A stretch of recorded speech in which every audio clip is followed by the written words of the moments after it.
What up, Chicago Bears fans and people all over the world who might be watching? I know we got people who check in from everywhere. Bears fans, Chicago sports fans.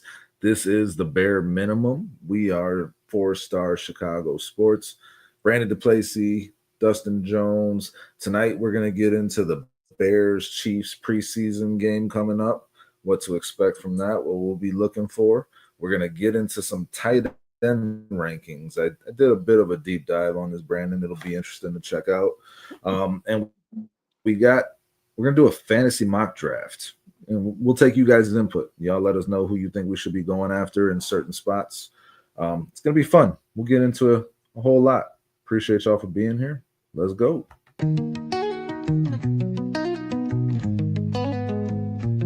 Windy City banners rocking 4 stars align. Dynasty dreams rise, Bulls in their prime. Cubs curse shattered, the victory divine. Fields be running, clock ticking on my timeline. Shot-town heroes, legends never fade. Black Hawks flying, cutting ice with the blade. White Sox diamonds, the Southside parade. 4 stars shine bright, legacies they made. Mike with the crown, air rain, no dispute. Sweetness in the backfield, Walter in pursuit. I fucking love that intro video, man. Really good job. Thank you, man. I appreciate it. It's kind of what Let's get the energy up. kind of Let's what we do this. talk about for a minute. The first time we played, we just kind of played it like we hadn't changed something that's a year old, but it's all good. No, yeah, it's very good. We appreciate your effort, and yeah, man. Vizzo Joe in the building already. What's up, Vizzo dude? Joe? Thanks for being Thanks here. for joining us, dude. You're in for a good one, Vizzo Joe. We'll see about that, Brandon. I mean, my computer wouldn't start until like 1 minute before the show, and you just woke up. It's a late night. You know, we this is what we do. So I am let's guilty. get into it, man. I fell asleep, man. Shit, man. Get it where you can. Yeah, Get it where you sure. can. We want to go into the Bears Chiefs, but I just want to start by saying that I just got the new Madden. I was a little late on it, you know, had a busy weekend, but I was able to get it tonight. And the Bears team is interesting. I believe they're like an 84 overall, Brandon. And I was playing it. I'm in the middle of playing the first game of the season. I just started with the Bears, so I was playing the Vikings, and like the gameplay is good, man. Like it's better than it has been the last few years. The last few years have been kind of lame. It's been kind of clunky, but the gameplay is a lot tighter. The graphics look good. I mean, the players actually look like the players, like in how they move and shit. And there were some ratings that I wanted to get your opinion on, man, because like I've always felt like Madden is kind of gives you some indicators of some things. So like some shit that stood out to me, man. Caleb, everybody's already talked about. He's a 75 overall, and he's a 64 awareness. But I sent you a video of him making that like sidearm throw, like off platform to Colston Loveland. I don't know if you checked that out. It was a highlight. But 64 awareness, I feel like is pretty shitty sleeping on Caleb, man. So I wanted to point that out. Montez Sweat is an 81, $25 million. He's an 81 on Madden. I mean, he's got a lot to prove. I thought that was interesting. Dio's a 73. The defense is a little rough. Dexter's an 81 at defensive tackle, but I put him at edge, and he's a 78. And I thought that was kind of interesting. Like it still translates. I know we want to see him all over the defensive line this year. Zay Frazier's a 70, man, and he's got a 94 speed. That's pretty fucking cool, right? Like I got him returning kicks. Burden's a 7. What's up? For a guy who hasn't played a hasn't done shit. He's ranked better than Luke Newman. He's ranked just below Ozzie Trapillo. Like Ozzie's a 71. Shamar is a 72. Newman's a 66. Listen to this. Ruben Hippolyte's a 68, but his speed is an 88. That's pretty damn good for a linebacker in Madden. Burden is a 76 with a 92 speed. Loveland's a 73, 86 speed to catch. The rookies are kind of are interesting, but Monungai has a 96 carry. That is really high in Madden for just your carrying ability. A 96 for a rookie. Falcon Foster, what up, dude? BCP in the house. Thanks for joining us. What's up, Foster? So the 96 carries. the 96 carry stood out to me, and Joe Tooney is a 93 overall, man, with a 92 run block, 92 pass block. He's a fucking stud in this game. Did you see that? There was just some. I just was messing around with it before we jumped on here. So what's up? Did you see that part of the Hard Knocks at Oliver? Yeah, going at it with Joe Tooney. Yeah, I mean, and I haven't watched that whole episode yet. I've been meaning to. I mean, the Hard Knocks gets kind of old, man. No, But it like does. that's an To interesting me, one because you got listen, it's man, the same shit I over was and over so again. less. I don't know. I was so less intrigued by that season that they did last year than everybody else was. I mean, it's cool. It's Bears content. It's always exciting, but like the Hard Knocks things never really roped me in, man. Well, you had the conversation between Dawkins and Booker. That was really interesting. I mean, and yeah, Ed Oliver was like, "You are so."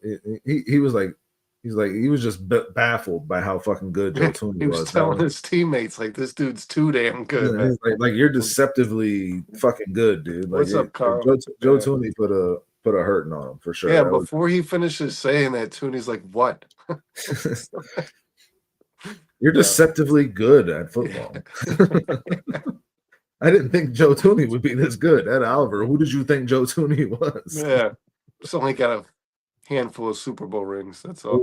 He's just an all-pro player multiple times.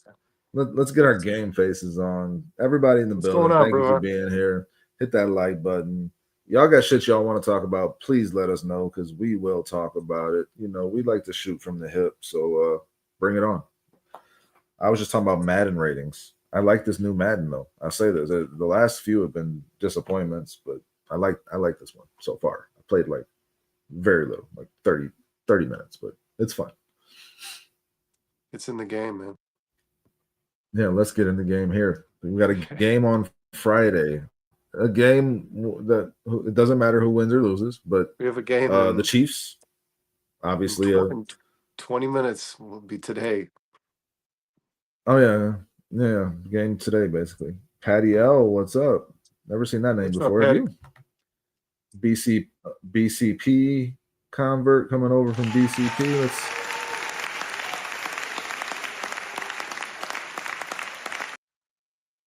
Patty, you get the clap. Thank you for being here. We do that for all the new people who check in with us. Carl has a question regarding Ozzie and Theo. Carl has been all over everywhere just talking about Ozzie. He's very disappointed in that pick. I understand it. I was talking about it on Monday. I feel pretty similar, but no, he does. I believe he has a valid opinion, Bruja. Patty, hit that like, hit that subscribe. Carl, but yeah, I want to. If it's any consolation to you, the day that pick was made, I sent these guys, the rest of our 4 stars hosts here, in a text.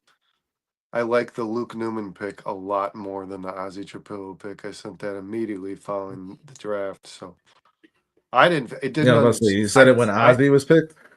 I was disappointed with the pick. I sent that as well. It didn't make sense to me. I said it when Luke Newman was picked, but when Ozzie was picked, I just sent you guys. This dude is too big to play guard, and everybody was saying guard. And he's majority of his career played right tackle. So I said, I don't see a future plan for him. It doesn't make sense. Well, he's not your eventual right tackle. He can't play guard barring injury or failure to play the left tackle position. He's too damn big to play guard. I said that right away. Yeah, no, I mean, people started like talking me into what he could be, and the Bears started trying to talk us into what he could be. I mean, your initial reaction is usually the right reaction. I said that to Sean because Sean's initial reaction was that same thing. We all had that same reaction, Brandon. It didn't make sense. But then, you start talking yourself into, well, he could move to that left tackle spot. And the Bears are like, oh, he's in the competition. And they're trying to convince us, and they're trying to convince themselves, it seems like, too. And now he's a backup right tackle or a swing tackle, whatever you want to call him. Feels like a gross misuse of that pick right now, man, because that could have been someone who could be competing for a legitimate spot. He played the left tackle spot at Boston College. He actually started the basically 50-50. Yeah. And we understand that, and it could, and this could just take some time. And we've been kind of preaching that this whole time, Brandon. Like me and you were on here, over a month ago saying Braxton Jones is going to get this job.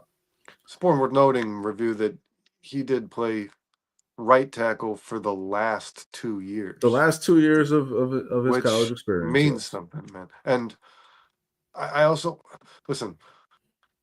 Good tackles in college football, right, Dustin? Good left Still haven't heard tackles. Carl's opinion on it. Good, yeah, right. That never Yeah. came. Come, you're killing us. You're killing us. Who was that? That Bruja. Come on. Oh, it's funny to me that we allow ourselves to be convinced of these things, and even again, it's like gotcha, man. Because how many quality left tackles from the NCAA, Dustin? Even before the draft, all the scouts and Bruja said you had a valid opinion about Ozzie Trillo. Me and Carl were exchanging some comments on X over the weekend because like there's people are just trying to convince themselves that this left tackle thing is like okay, and it's not. It's not by the way, okay. This is a big fucking problem, guys. Yeah, and This is a big when problem. I'm saying a lot of quality left tackles from the NCAA are projected right tackles when they enter the draft. Guys who played well at left tackle throughout their careers. We got this guy who played the last 2 years at right tackle, and we're literally screaming the opposite of what typically happens in the NFL. We're like, this guy could be the left tackle. It's like even the left tackles usually can't be left tackles. Man. Yeah, no, you saw Armand Membu have to make and listen, you do see guys who played right transition to left. It's about skill set and it's about the system that they're going into and the coaching and all those things. Like those things matter. Ozzie right now can't beat out an average Braxton Jones for a left tackle spot. And I mean, he's a rookie transitioning. They're asking him to transition from that right tackle where he played to the left tackle, which is a lot tougher to play. And it's the toughest position to play along that offensive line in a lot of ways. So Ozzie was not ready for this. So then Carl's question is should the 56 overall pick be spent on a full-time backup / depth? Fuck no. Absolutely not. Hell that is negligence. That is negligence. Shut Carl, up, Carl. He wasn't drafted to be a backup. The Bears convinced of this because this is a misstep. This is a misstep. They believe this guy was their future left tackle. And yeah. We can't say that he's not, but we can say that he's far behind. He's not right now. He's far behind what their expectation was for him. I had mentioned this on yesterday's show, guys. The QB2 situation was resolved in camp, right? Somebody stepped up and just looked better than somebody else, and the Bears were like, pay that fucking guy. He's going to be our QB2 when the season starts. That's Caleb's backup. And the left tackle position is more undecided than that. So however that makes you feel. In regards to Carl's question, we've talked a lot about Poles trying to be the smartest guy in the room. Too much. He's zigging when everybody else is zagging. And sometimes that works for him, but a lot of times you're going to look like an ass. And I mean, if this feels like that, this feels like Poles was like, nobody's got their eye on this guy to be the left tackle, to be that stud left tackle that you can find in the second round. He's played right tackle, but he's got all these traits that can move to the left tackle. Like it felt like they were trying to like get ahead of the curve. And again, like this was just a gross misstep. Like you overestimated his worth and his transitional value going into the NFL. And it's going to cost him this season because that's a pick that could have been spent on somebody that could be contributing to your team this season. And that's important to do in the second round. And Poles has these missteps, drafting on projection or drafting on what he thinks a guy can do versus what a guy has shown him he can do. He has done that a lot in these drafts. And if this Ozzie Trillo thing doesn't work in the next year or two, this is another wasted pick on an offensive lineman where he did the same thing with Karan last year, right? He did the same thing with Velus Jones, like trying to see something in somebody that it's not there. I mean, that's a problem to me. Yeah, 3 left tackles in 3 years, and none of them being a quality starter, man. I mean, unfortunately, there's nothing you can do about it. But like this guy cannot draft a left tackle. He just can't. I don't. Let's put something in perspective. And listen, Dustin, the thing that you said that stands out to me, and we talked about it, Sean talked about it on the show, and he got a lot of ridicule. I cut a short out of it, and a lot of fans had a lot to say to Sean. But I mean, this didn't feel like a Ben Johnson pick. It felt personal. It felt like a Ryan. Well, Poles had the BC connection and knew Ozzie's dad, right? And the rest of this team has Ben Johnson's footprint on it. That's the only pick in that draft that I felt like wasn't persuaded by a coach, man. So I don't know. Brandon, I, bear review. We got to put some perspective on this because it is important. Ozzy is a rookie. We understand that. I'm not holding this against Ozzy. And I'm not saying Ozzy Trapillo cannot turn into what they drafted him to be. All I'm saying is that at this point, it don't look good. And I hoped it would look better giving the draft capital they spent on this gentleman. Now, again, not against Ozzy. And Ozzy can still develop. I am not rushing him to develop. They had Braxton here, so maybe this was a long play from the start. But then I would say, like, don't put him in that competition. Don't put that spotlight on him and get your fans feeling like this guy is going to overtake Braxton, because we've seen what Braxton is, and he's just okay. He's average at best. And maybe he could be a little better than that with the improvements that they've made. We've talked about this, and the coaching staff and then the players around him. But you put that spotlight on Ozzy. Brian Poles came out and said that this guy is a left tackle. Well, he's not a very good one right now. He's not a good enough one to beat out an average one. And that is a problem in the short term. Bear review. Walt, thank you for joining us, my man. Hit that like, hit that subscribe. Not saying that the future could not be bright for him, not writing him off, just saying right now it's disappointing when it looks like he is that depth or backup that you're talking about. And that's just not what you take with that high of a pick in my mind. Does that make sense, Brandon? yeah, even if the guy's an eventual starter, it's still a negligent pick. A guy at that Of course, we're position, speculating. Yeah, starting players are taken in the second round in the NFL draft, man. But have we seen this name before? players that have had major impacts. Yeah, I think he's been here with us. Create culture. Yeah. Never seen him before. What's going on, I'm man? giving. Thanks for joining. I'm not taking it. I'm going to give him another applause. Thanks for joining us, man. Hit that like, but Cheers, subscribe if you're not. you don't take that long-term possible eventual starter with that pick. It's too high. Unless that person has like develop the tools to develop into one of the best tackles in the NFL. Like, you can play the long game with a person who you think has the traits and the physical abilities. they have. I think they believe that. I think that's what they think they're doing with Zay Frazier, but that's a 6th-round pick, man. I think, or 5th. Like Zay Frazier was a 5th-round pick. You're not taking the 6th-round pick. The long-term project guys in the 2nd round. He was picked 56. Bear review. Like you said, they're taking guys that have an immediate impact on their football team. It looks like Ozzy Trapillo right now will not have an immediate impact on this football team because he'll be on the bench. Yeah, and I mean it goes back to the trade backs. I was a little disappointed in those. Now, I mean, hindsight is 2020, and we will see, because Shamar Turner could turn into a damn good player, and Ozzy could turn into a damn good player, and it'll all make sense.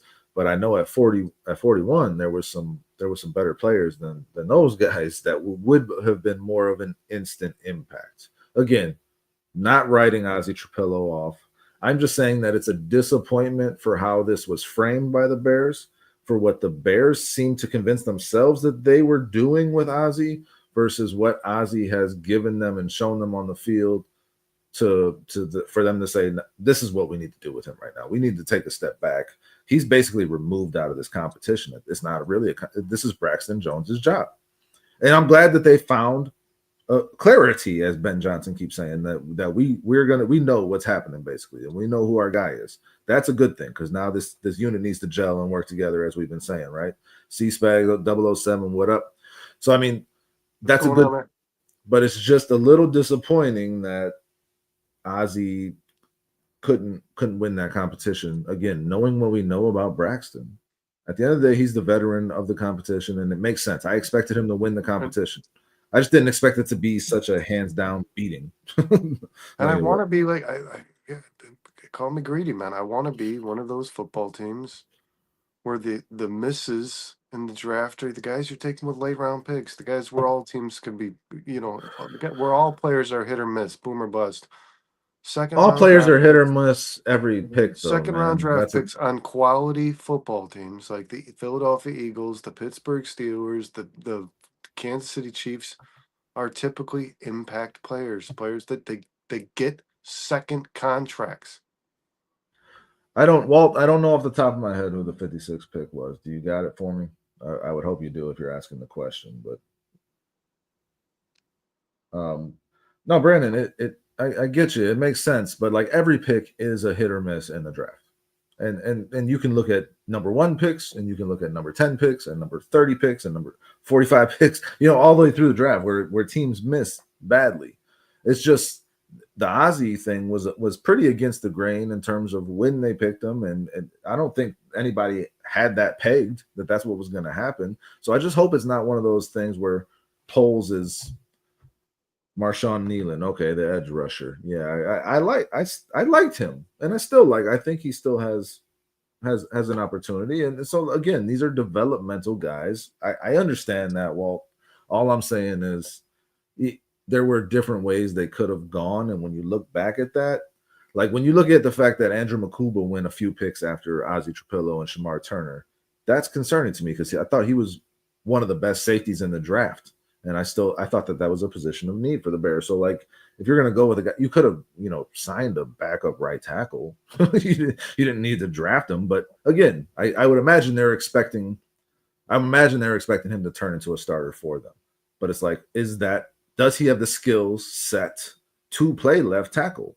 That's the concerning thing, right, Brandon?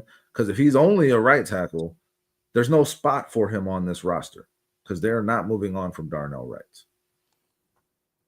Correct. Yeah, and I mean, I get what you're saying. Listen, I get what you're saying, Bearview. I do, but I will bet you that there are left tackles that were taken in this year's draft in the second round that hold more weight than Braxton Jones.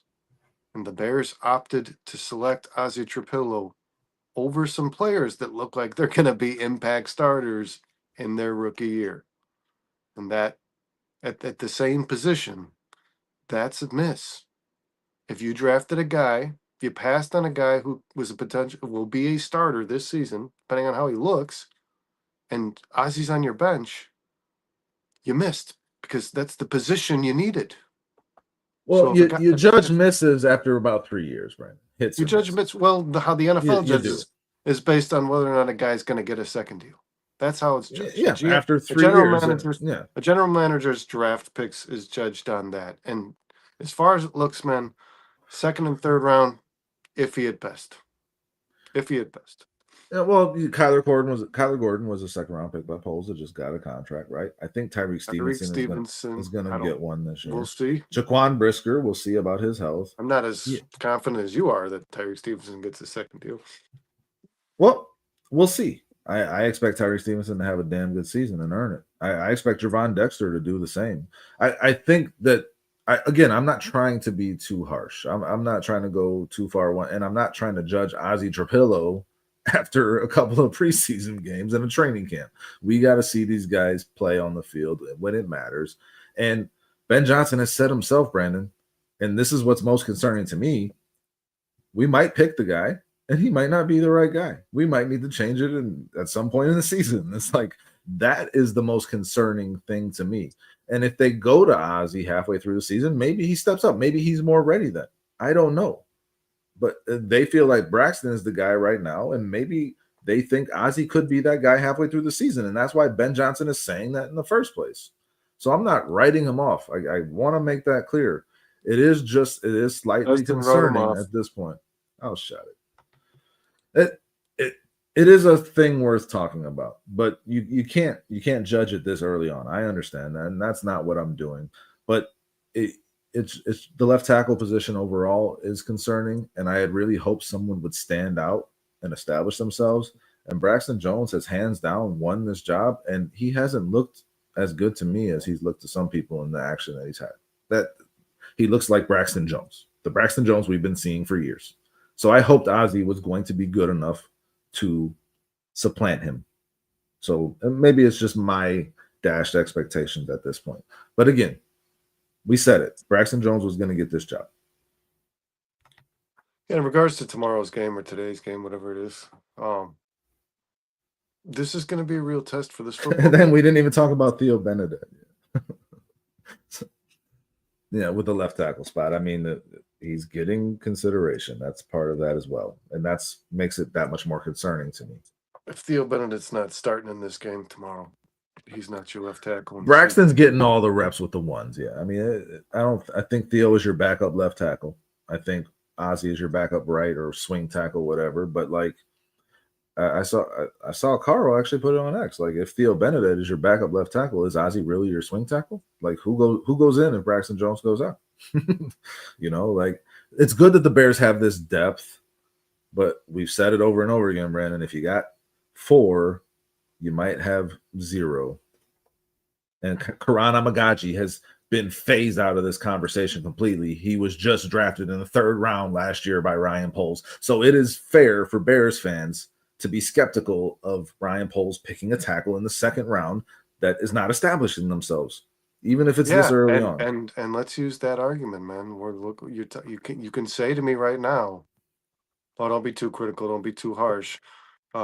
The verdict's not out on Karan Amagaji. If this is where Ozzie Trapilowet is at next year, the same place that Karan is, that's a big problem. It's a problem, man. Yeah, it's a problem, and it's a problem that a guy who was drafted in the 3rd to like be that Braxton Jones insurance, Karan, so the Bears didn't have to be forced to pay an average left tackle really good left tackle money. I believe that's why the Bears drafted Karan, because they expected him to do that. I mean, he's not even in this competition. He can't stay healthy. Yeah, it's still a problem though. Regardless of anything, Poles knew about the injuries when the guy was drafted. Yeah, every team knew about the injuries in the draft, Walt. So I mean, like, regardless of the reason why he's not in that conversation, he's still not in that conversation. And the Bears spent high draft capital to add him to their team, and they're not getting anything out of it. He is not a part of this conversation. That is concerning, and it doesn't bode well for Poles, tackle that Poles took a year later at number 56. And I'm not going to excuse the Bears for the injuries that Karan Amagaji suffered, because they're existing injuries from his collegiate days. That's what I was saying. They knew about him. We all knew about him. It was widely reported. Player who's had the same injury now 3 times. So, and we're not. Let's make it clear to Walt. I want to make sure this is clear. I'm not comparing the players, and Brandon's not either. This is the Bears' judgment, Ryan Poles' judgment when it comes to making these picks. I'm not holding it against Karan that the Bears picked him in the 3rd round. I'm not holding it against Ozzie that the Bears picked him in the 2nd round. And those guys earned it, and good for them. And I hope they succeed. All I'm saying is that there's like a common denominator here, and it's the Bears' decision making when it comes to drafting these guys, regardless of the reason. Whether it's a right tackle that you're trying to turn into a left tackle and that don't work, or whether it's a guy who had left tackle projection but had the injuries. There was concerns here, and you were trying to convince yourself that you were getting a bargain because of the upside, the projection. That's the common thread here to me, is the Bears and Ryan Poles. I'm not comparing the players. John S. checking in. Finally, dude, what's up? Usually the first guy in here on Thursdays. Appreciate you, John. Yeah, don't want to happen again. But yeah. Be on time next time, John. Yeah. Even though we were late. And I think, it's a risk reward. Every draft pick is. But when there's more risks with a player than your typical average NCAA draft prospect, like an injury, that's more risk, guys. Like, a guy always has the potential to be good or bad. Okay, right? There's your risk, there's your reward. Good reward, bad risk. When you add injury to it, the risk is increased. And if the risk outweighs the reward when it comes to their professional career, don't pretend to be shocked. I mean, I can't believe this. Can't believe this didn't work. Like, really? Are you sure? Because I mean, Don Burr all the signs. In. What's up? All the signs pointed towards it won't. And let's be honest, guys, that is. John S. playing hurt. John is playing hurt. I'm just giving you shit. You know how we do it on here, man. I'm glad you're here. I'm glad we can be helping you out while you're in the hospital. Take your mind off of that. Fuck yeah, man. Thank you for checking in. Hopefully we help you get through your night a little better, my man. And I hope you're, like Brandon said, healing well and and getting And better. Hopefully, you get the if, fuck out of there soon. I hate hospitals. if we're not carrying you, man, just hit that little button a couple of times, 2-3 times. Yeah, no. If you hit that morphine button enough, we'll be really, really good. That's for everyone. That goes for everyone. Yeah. Everyone should have morphine when they watch the bare minimum. Anyway, John. Yeah. Just had that talk. There we go. Yeah, so I mean, feel like we hit on that pretty well, and I mean we'll be watching that on Friday, man, in terms of the snaps and what Ozzy gets and what Braxton gets. But I think this is a done deal at this point, right? Don't you? I think it should be, man. I think it should be, even if you didn't get the results you wanted from Ozzy Japil. If you believe, man, he didn't stand out, Braxton's looking like the safe bet, that should be your choice. And it could change. It still could change. It is late at any point in the season. It is late in this process. It's yeah, time, we need to make a decision. It's and time just to roll. It's time get for it the done. other. It's not fair to the other 4 guys to not know who's going to be playing left tackle alongside him, man. It's time to get that figured out. That's how the let them cohesive gel. unit exists. Yep. With repetition. So, whoever it is, Dustin, make the damn choice. And yes, I think it's Braxton. Yep, and it could be Ozzy down the line, man. I'm not going to rule that out, and I'm not going to rule out Ozzy. And we said a lot on the being a show, good player. guys, that this is more likely than not how it's going to play out. Nobody's going to stand out, and the guy who's got the experience in the NFL is going to. That's who the coaching staff is going to lean on. It's going to play the deciding factor. Yeah. Yeah, we said that a month ago in this process. So I mean, yeah, it's not a surprise, but it's still disappointing. That's all I'm saying. And hopefully that disappointment goes away as Ozzy progresses and gets better. And maybe you have a better left tackle option behind Braxton for when the season really when it starts really the rubber starts hitting the road, you know. And maybe Ozzy has to play earlier than he's anticipated. I agree, Walt. Maybe Walt agrees with us. Maybe Braxton Jones suffers another injury, guys. His health has been a major concern as of late. That ankle basically exploded last year. So, well, let's hope for no injuries, but we'll see how it goes. Brandon, what do you want to get into in terms of this Chiefs Bears game? What are you thinking? What are you looking at as you just disappear? The Chiefs and Bears play tomorrow. I'll be working, man, so I don't know how much I'm gonna get to watch. I'll throw it on. I'll throw on the Hulu in my office, have it on in the background. But I think it'll be interesting to see the Bears starters against the Chiefs, whether it's for 1 or 2 series. I don't know. I remember like teams used to go out there in that third preseason when there used to be 4 preseason games, right? That third one would be like, we're going to go 3 drives. We might go the whole first quarter. And you're just seeing less and less of that. And the Bears will probably do a drive or 2. But it'll be interesting to see them against the Chiefs starters. As Andy Reid said, the Chiefs are going to be playing their starters. It'll be interesting to see the Bears defense against that Chiefs offense.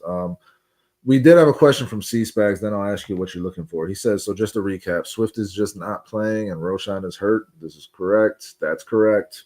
That is correct. Yeah, even Monangai suffered a minor injury, so I mean, Swift not playing is just fine with me. That's just the approach that most teams have had in the preseason. Don't play your running back, and it's not this has no relation to how good a player is. Like, it's not like there's 32 Saquon Barkleys and every team in the league is just like, man, we can't put that guy out there. He's too valuable. No, they're just aware that this position is injured often. And Devon A. Chain from the Dolphins looks like he's going to miss some substantial time in the regular season. You don't play these guys in the preseason. He's missed substantial time in the regular season every season. I know. That's A-Chain's thing. That's why that guy shouldn't be playing in the preseason. You know what you got in the guy. Yeah, get the most you can out of him before he gets hurt and let that be in the regular season. I agree with you, Mike. That was a bad decision by Mike McDaniel. I mean, Ben Johnson has been sitting Swift throughout this entire offseason so Which far. I said, Dustin, on this show, right? Before the first preseason game, I said on this show, I don't expect to see DeAndre Swift at all in the preseason, and I don't think we should. So I think Ben Johnson's just playing it safe, and I think he's doing so responsibly. I think Monangai, like you said, it's a minor injury. I'm not worried about Monangai. If they hold him out, that's good. That's fine if they're as a precaution. But I don't think we're gonna Roshan. We should be worried about. We've been saying that. I mean, the guy can't stay healthy, whatever the reason is, throughout his career so far, and Roshan should be concerned because Monangai, I think, is good enough to take his job healthy, and if he can't get on the field, Monangai's definitely taking his job. Well, Roshan is a concern because Roshan's suffered some concerning injuries. I mean, this guy's had 2 concussions. It's the foot right now, right? Yeah. Yep. Yeah. So, I mean, I think this position wasn't very strong to begin with, man. Losing guys, regardless of whether or not they're going to be the 3rd row or the 2nd row or whatever, they're running back by a committee, and they're losing members of the committee. So that's a problem, man. Walt throws out that it's only a minor foot issue, and that could just be a precaution with Roshan too. But it's been a consistent thing with him in terms of dealing with injuries. So that just is a little more concerning to me because like some guys just can't get and stay healthy when they come into the league, man. And you just hope Roshan's not that guy. Again, I think Monangai is better than him, anyways. Not personally. just these. Not like these guys are just missing preseason games. Roshan Johnson's been missing practice. So DeAndre Swift just hasn't played in the preseason games. Roshan Johnson hasn't been able to. Kyle Monangai hasn't either. So, I mean, when the season starts, somebody's going to be carrying the ball that hasn't been playing football with the Chicago Bears very much, man. That's a concern. It's a concern. I honestly thought Britton Brown looked pretty solid in the snaps that he got. And if I don't know if this guy makes the fucking roster, man. I mean, I'm not sure. I wanted to ask, do you think that after the final cuts are made, the Bears are looking for a running back? I mean, they brought in Royce Freeman. Is that it? Is that what it is? I mean, are we comfortable with that? I mean, he played for the Rams most recently. He doesn't move the needle really, but he's a competent NFL back. He's been a professional. Bear Review, Walt says, based on what I'm being told, he should be good to go week 1, barring a major setback. And that's what you worry about with guys that do consistently get hurt, are those setbacks. Hopefully that's not the case. But and then you gotta wonder if Roshan's healthy as can be. He hasn't implicated to me in any way, shape, or form, Dustin, that he's going to be some sort of like a special player, that he's going to exist on this team when his rookie contract is up. Right now, if you ask me to bet my life on it, Roshan Johnson is not a Bear after his rookie deal expires. So it's not looking good. He needs to have a good season. And I mean, there's been some good reports coming out of camp when he has been healthy and participating. I think Roshan is a really solid power back that can get you those short yardages those short yardage gains when the other team knows you, that's what you want, and that's what you're trying to go for. So like he will have a role on this team if he's healthy, which again, Walt's saying he's expected back week 1. We'll see. I just want somebody that moves the needle a little more. And then that question from Vizzo Joe kind of takes me to a thing I'm down to talk about. Why not take a flyer on Robinson from the Commanders? I mean, that guy in that fantasy league picked him number 1 overall. Did you see that? That was yeah. I've never Brian been opposed. Robinson. I've never been opposed to this idea, Vizzo Joe. I'm not at all. I like Brian Robinson. He was on my fantasy team too. last year. I do like Brad Biggs is a pretty solid reporter. He's usually pretty spot on. He hears things from within the Bears organization. He stated that Ryan Poles is 100% out. Never was in that conversation. He has no interest whatsoever in the acquisition of Brian Robinson. It seems like he doesn't have any interest in acquiring a running back via trade at all, which I understand because like you rarely get the value back. But I will say, we talked about it on last night's show. I mean, Zach Moss became available to the Bears a couple of weeks ago, and they didn't even visit him. He didn't more run of the mill bullshit. Yeah. I would have if I'm going to go sign an aged veteran like Royce Freeman, I'll probably sign a Zach Moss before. I think they're the same fucking guy, dude. And these guys are rinse and repeat. We talked about this last night. I disagree because Freeman after his years in Denver, just disappeared off the face of the earth. I don't know where this guy's been. I don't even know what team he was on. He was on the Rams. Yeah, He that was on the Rams. news to me. I, This all guy I'm saying is hasn't been that playing wherever Zach he's Moss is been, no better than him. but We're he's gonna played pound the table football. for Zach Moss. I want a guy. If I'm going to sign an age vet, I want a guy who's recently playing football. Royce Freeman hasn't touched a football field in like a year, dude. So I don't like. What is the point? It doesn't make sense. You can go listen. If you're going to go get some bargain budget veteran player, I'm why not advocating for Royce Freeman. He's the guy why the not? Bears signed. Why not go get what a it young is. guy who's never been given a chance in the NFL? Somebody who hasn't proven Is that that he's. Zach Moss to you? No, I mean, why? If they're going to go they signed Royce Freeman. He's on the football team. No, yeah, I understand. You went But and I'm saying signed an aging veteran just to like he. I mean, this is the approach they it's took. just a depth move, man. It's Yeah, just and a this is depth the move. approach they took. This guy's played in the NFL before. So we should sign him because we have some injuries. Why not sign a guy who's never proven that he's a failure? Because that's what Royce Freeman's done. Well, I think they did. They drafted Kyle Monungai. I think Kyle Monungai, they're very high on him. I mean, I think to fill the void see what that he these has. injuries have created. I would have signed a young player who's a guy who's never been given a chance to prove anything to anyone versus a guy who's existed in the league forever and done absolutely nothing. They signed Absolutely who they signed, nothing. man. They signed. I don't know if Royce Freeman's even going to make the final round. I doubt he will. He won't. If No, they're he absolutely if they're won't. healthy. That's my point, I guess. Yeah. You know that he won't when you're signing him versus a guy who you've just It's never a camp seen body. before. It's a camp body, man. I think Monungai is gonna turn some heads this season, and I think he will take that second running back role from Roshan. But Brian Robinson, as Vizzo asked, is somebody I would be interested in, and if I could get him for a 5th round pick, I might just do that because he reminds me a lot of David Montgomery, where he was at when he was kind of leaving the Bears. Like David Montgomery was a solid running back for the Bears, and he had the potential, but like he was kind of written off, and the Bears just let him walk, and people said he was too slow and not good enough, and he turned into a pretty damn good running back there in Detroit. I think Robinson can do the same thing wherever he ends up. I don't want to beat it up too much, man, but just looked it up. Royce Freeman did not play a snap of football. He did not in 24, but Walt's saying he was on the sideline for us last year. That's more than likely why they brought him back. I mean, I don't know why you would want to bring back much of what happened last year, but he's a gap filler, nothing more. Yes, he's just a body for camp, is the way it seems. It's not a substantial move at the running back position, and I don't know if the Bears, like you said, Brandon, I don't know if the Bears want to make a substantial move at the running back position.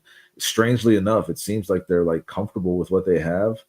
I'm becoming less comfortable with what they have as time goes on. I do believe DeAndre Swift is going to have a damn good season. I do, and I like Kyle Monungai, so like I'm comfortable with that to an extent. But when if you don't have Roshan, it becomes a little tougher, and you're going to need somebody. You're going to need somebody. So we need Roshan in here healthy. If all 3 guys can be healthy to start the season, I think the Bears are going to ride with that, and I think they expect more from them than what a lot of other people are expecting from them. If Swift gets hurt, we've talked a lot about depth, Dustin. We don't feel. Like I feel like the offensive line has gotten much better, much improved in regards to depth. When I say depth, I don't mean rotational guys. I mean guys who play in case of injuries. The running back does not look good. If DeAndre Swift goes down, I don't know what the hell happens to their season.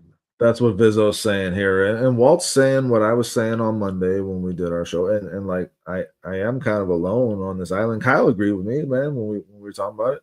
I am much more comfortable and confident in this running back room than a lot of other people.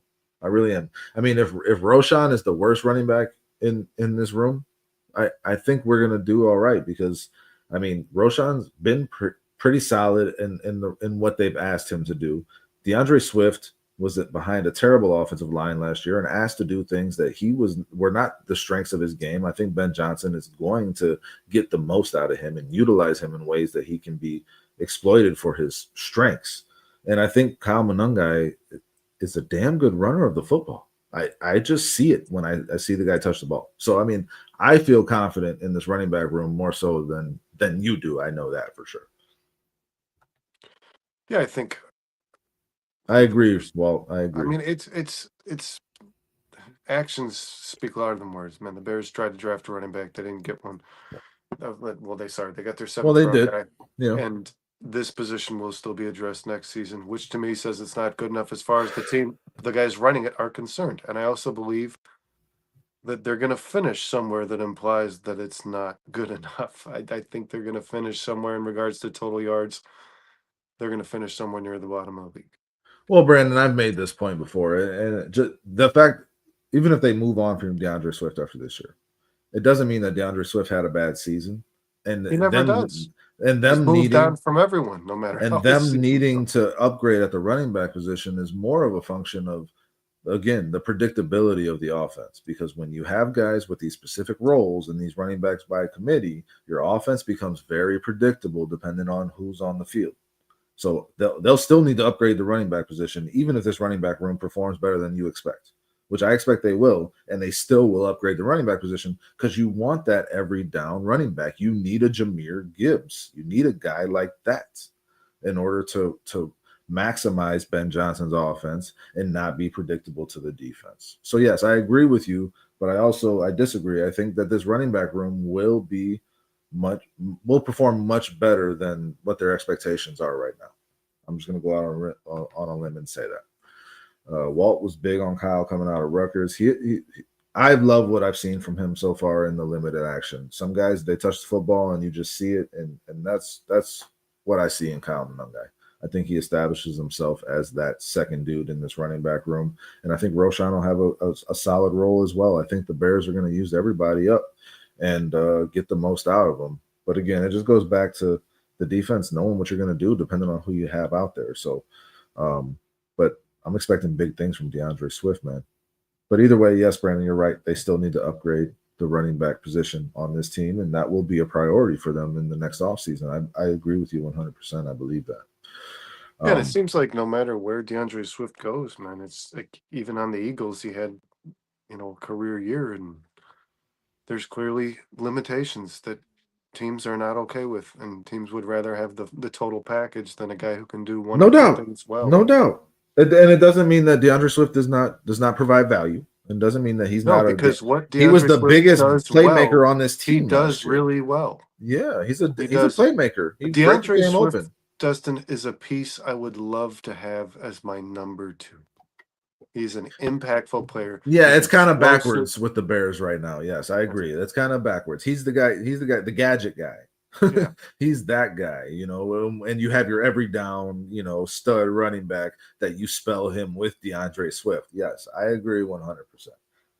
I can agree with you there. Yeah. And two things that I said on yesterday's show, man, that I really, really want to, I'm very excited to watch is, even if it's just for one drive, Caleb Williams against the starting Chiefs defense. That's a really, really, really quality defense. They have some really good football players on that team. If Chris Jones plays even one drive, he's going to make an impact on that drive. If McDuffie's out there for one drive, he's going to cause problems for some of these receivers.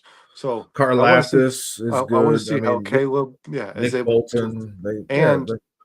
to go hand in hand with that, Ben Johnson versus Spagnuolo is going to be, and not even just with the starters on the field. This is something you're going to watch. Andy Reid versus Dennis Allen. Yeah. The chess the game coaching that's gonna be played within this is. I don't know. I can't really get there with you, man, in the preseason. Like I don't, like they're not going to be dialing up their best shit with these game plans in this preseason game. It's more about the players' effort and execution. Well, no, but there's going to be very bland game plans on all sides of the ball. I do think it's still something these to watch. guys. But I think these guys all take pride in what they did, their abilities to call a game, man, and to beat the guy across from them. And I think they'll do that regardless of preseason or not. I think Andy Reid will want to get the best of Dennis Allen, even if it's all in good fun. How hilarious would it be if they just turn it into a real game because of their ego? Like they're just like, I'm gonna beat the shit out of this guy. Like I gotta beat Dennis Allen. Andy Reid keeps his starters on for the whole first half just to get the best of Dennis Allen. I don't see that happening, but that would be hilarious. They just get caught up in it. C-Spag says, did you guys see Jalen Johnson was on Nightcap with Sharp Ocho? Those are two guys I cannot fucking stand to listen to talk. Personally, C-Spags. The way he was talking sounded like he's fine and I think Jalen will be fine again, and we need him to be because of the injuries. But yeah, I'm not. I'll see some clips of Sharp and Ocho Cinco, and that's probably more than I can take, honestly. Like I just can't stand listening to them. Is it just me, or is there like always tears being shed on that show? I've seen, like, I don't watch it either, man. So I only get what like my social media Yeah, feed the clips. finds Yeah, relevant, and Ocho Cinco's always crying on that show. This guy cries a lot, he's a big fan of Luther which Burton. I which like, know hey that's what man, I've seen him talk you're about. an emotional guy. You know what I mean? He obviously feels things stronger than the average individual. He's overcome by his emotions pretty frequently, and I can't sit through that and endure it, man. I'm I don't sorry. know anything about it, man. I just know that If I you don't. look up Ocho Cinco crying, you'll find like 15 different clips from that show, man. I'm telling you, it Yeah, happens on yeah, a just pretty consistent basis. tuned in for Jalen Johnson for sure. But like, yeah, those guys are kind of idiots. I don't really agree with many of their opinions. Brewhogs, Jalen is good as a good watch for sure. No matter, and he used to do. I don't know if he still does, guys. He used to do the score interview, 670 the score interview every morning at 8 o'clock, following the Bears. So every Monday, following the Bears game on Sunday, and yeah, he'll tell it like it he's an is. insightful player. Yeah, he's got a Yeah, lot to say. He's very public about his opinions, which I respect. He's never walked anything back, which I respect. But he also knows, and he doesn't. His terminology is a little loose. You know, he doesn't sound like a coach up there when he's during doing those interviews, but he knows the game. I mean, the guy knows the game inside and out, front to back. He's impressive. and listen, man, Ojo Cinco and Sharp know the game too. Like they were damn good players when they played. I'm not a big fan, and I love them as players, but I am just not a big fan of their commentary at this point. That's all. But yeah, Bruja, the staff was Yeah, pissed. I mean, McDermott was pissed about the effort that the Bills gave. The Chiefs are, I would expect, to give a much better effort, and that's why the Chiefs beat the Bills every year. Because I mean, again, it doesn't matter the results, and we're talking about like these coaches wanting to get the best of each other. There is a part of that. The competition is always there, but when you're a team that consistently goes to the Super Bowl, you got an edge, and you got to have that edge at all times, not just in the regular season. You need in the preseason. So yeah, the Chiefs will come with that edge, and if the Bears can match it in this game, and if they back-to-back weeks match intensity and honestly go above what the Bills they did, intensity, physicality, all those things, they and were they went super above and physical beyond with the Bills, yeah, Bills. Yeah. and the Dolphins in those joint practices. No, I know Yeah, Dustin. That's why if they could do I that know. again with the Listen, Chiefs, I that's understand. impressive. I understand how you feel about the preseason. Ben Johnson said himself, they don't mean anything, but they're important. That's what he said about preseason games. For the effort And from your players, that's what yes, it's about. and the consistency. Like if I showed you guys, like Austin Reed is throwing the same average yards per attempt, average yards per completion, and he's got the same QB rating as Caleb Williams. It's showing you that no matter who's in there, Ben Johnson is holding the same expectation and running the same offense with the ability to execute it. But then B, like I said, Greg Olson in last week's He was game. like 6 yards under Caleb Williams in that game, just to be No, clear. actually, Bajan was the lowest. But No, when I looked, I sent you guys the picture. I screenshotted it and sent it to you in a text. Caleb Austin Reed was was at like 9.9 yards per carry or something like that. yards per completion or yards per attempt. And Bajan was 7.1 or something like that. But every player increased from what they've done in their career. No, that's yards per attempt is what you're talking about. Yeah. Yards per completion, Caleb was 17.8. Austin Reed was like an 11. Yeah, yards per attempt. They were all at like that 10-yard mark. But another thing, man, that Greg Olson said last week, no matter who's on the field for the Bears, he was talking about the offensive line, but backups or not, they are just far more physical than the guys across from them. And you guys, you got to think about that, man. That might even mean more from backups. Those guys are fighting for jobs. So if the Bills players are coming out there, hi T, they're giving it their best. I'm telling you this now. The third and fourth stringers on that Bills team are trying to earn a place on an NFL roster. They're playing they didn't try very hard in that game. See that, but that's what I'm saying, Justin. I think they were, and the Bears were just far more physical. And I think that's because the approach that we've talked about all off season. If you're gonna do something on this team, you're gonna fucking earn it. And it shows that even when your four stringers are on the field, you're seeing that. You're seeing the fruits of their labor already. Couple I things. believe there's a correlation there, without a doubt. No, for sure there is, and like I said, like a team like the Chiefs, they have that edge all the time, no matter what. They don't care about the results of that last this preseason game. I understand that, but they still have an edge, and they want to compete no matter what. A couple things that stood out to me that I've seen recently. Did you see the Dolphins player in the press conference? I sent that to you guys, talking about how the Bears were coming out tackling in the joint practice when everybody else was playing 7-on-7. He said it was basically fake physicality. I thought that was funny because the Bears beat the shit out of the Dolphins in that joint practice, and they never matched their level of physicality. And yeah, it's football, dude. So like, you're gonna call them fake physicality? I guess we'll see. It didn't look fake the next week when they beat the shit out of the Bills and went hard with them in a joint practice and beat the shit out of them in their preseason game. So I just wanted to mention that. And the other thing I wanted to mention as we're talking about this preseason game, yesterday's practice, I read a lot of pre-snap issues where they had cleaned that up. They cleaned it up in the Bills game. They had cleaned it up in the practices leading up to it, and a lot of pre-snap issues in their most recent practice. Are we looking for that? Obviously, I mean, because you were talking about when you're watching the preseason, you want to see the execution, right? You want to see the guys just be clean in their process. No, I'm a little concerned hearing that. I want to see them clean that up. I'm looking past those things now. 100%. I don't pay it any difference. It to me, it doesn't matter anymore. It's very clear to me. Ben Johnson stated now multiple times, with every day, I'm throwing more and more and more and more at you. When the season starts in 2 weeks from now, we'll decide what we think we can handle and what we can't. But I would imagine every day in practice, they're being asked new things are being asked of them. More is being asked of them. So I don't think if you're like, hey, practice one, they had a lot of pre-snap penalties, and yesterday's practice they had a lot of pre-snap penalties. That's clearly not getting better, or maybe they're just trying more and trying new things. Well, one of the reasons because, like you said, when the preseason games are played, and you can tell, you've said it yourself, Dustin, vanilla offense. I mean, if you watch the JT O'Sullivan thing I sent you, the QB school, he was laughing at the play calling. He said Ben Johnson's calling this game beautifully, but some of these are plays you will never see in your life in an NFL game. Yeah, because you're right, Ben Johnson is calling it that way in the game. So when he's taking less off their plates in the preseason games, they're able to clean those things up. So one of the reasons they had a pre-snap penalty was Caleb tried to change a play with 2 seconds left on the clock. Is that concerning? And that's no. You think that's coaching? Caleb's a smart dude. I think when the regular season comes, he's not going to be doing that. No, yeah, but again, you just want to see them practicing perfectly. Yeah, perfect practice makes perfect, not just practice. So you want to make sure you're nailing it in practice. I'd throw it out there.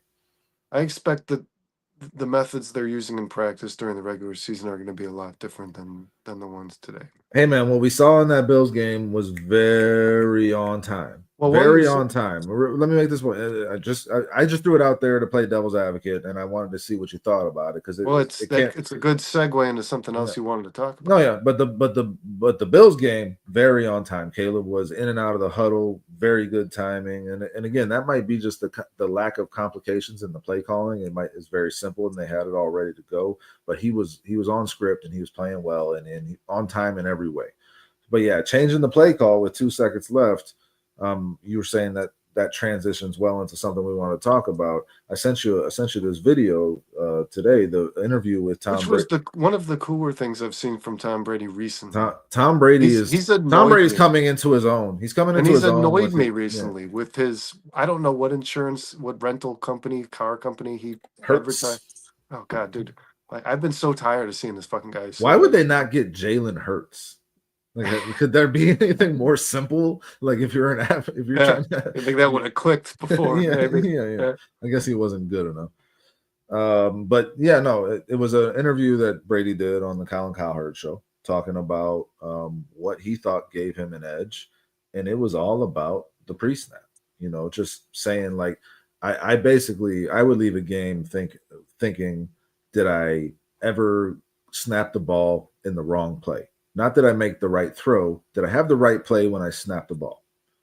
And we talked a lot last year Or about. did I snap my play to a bad defense? Yeah, exactly. Do you have the right play going? Because you get to as the quarterback in the offense, you get to make the last adjustment. Right? And if you run it right and you're strategic depending, about it. yeah, that's what he said was most important. What it said Yep. in the post that you shared, there are players who can go 4 years in a career without ever being given the green light on making those. No, yeah, multiple players held back from doing it. I think Lamar Jackson was a guy. C.J. Stroud and Lamar Jackson were the two names on the list.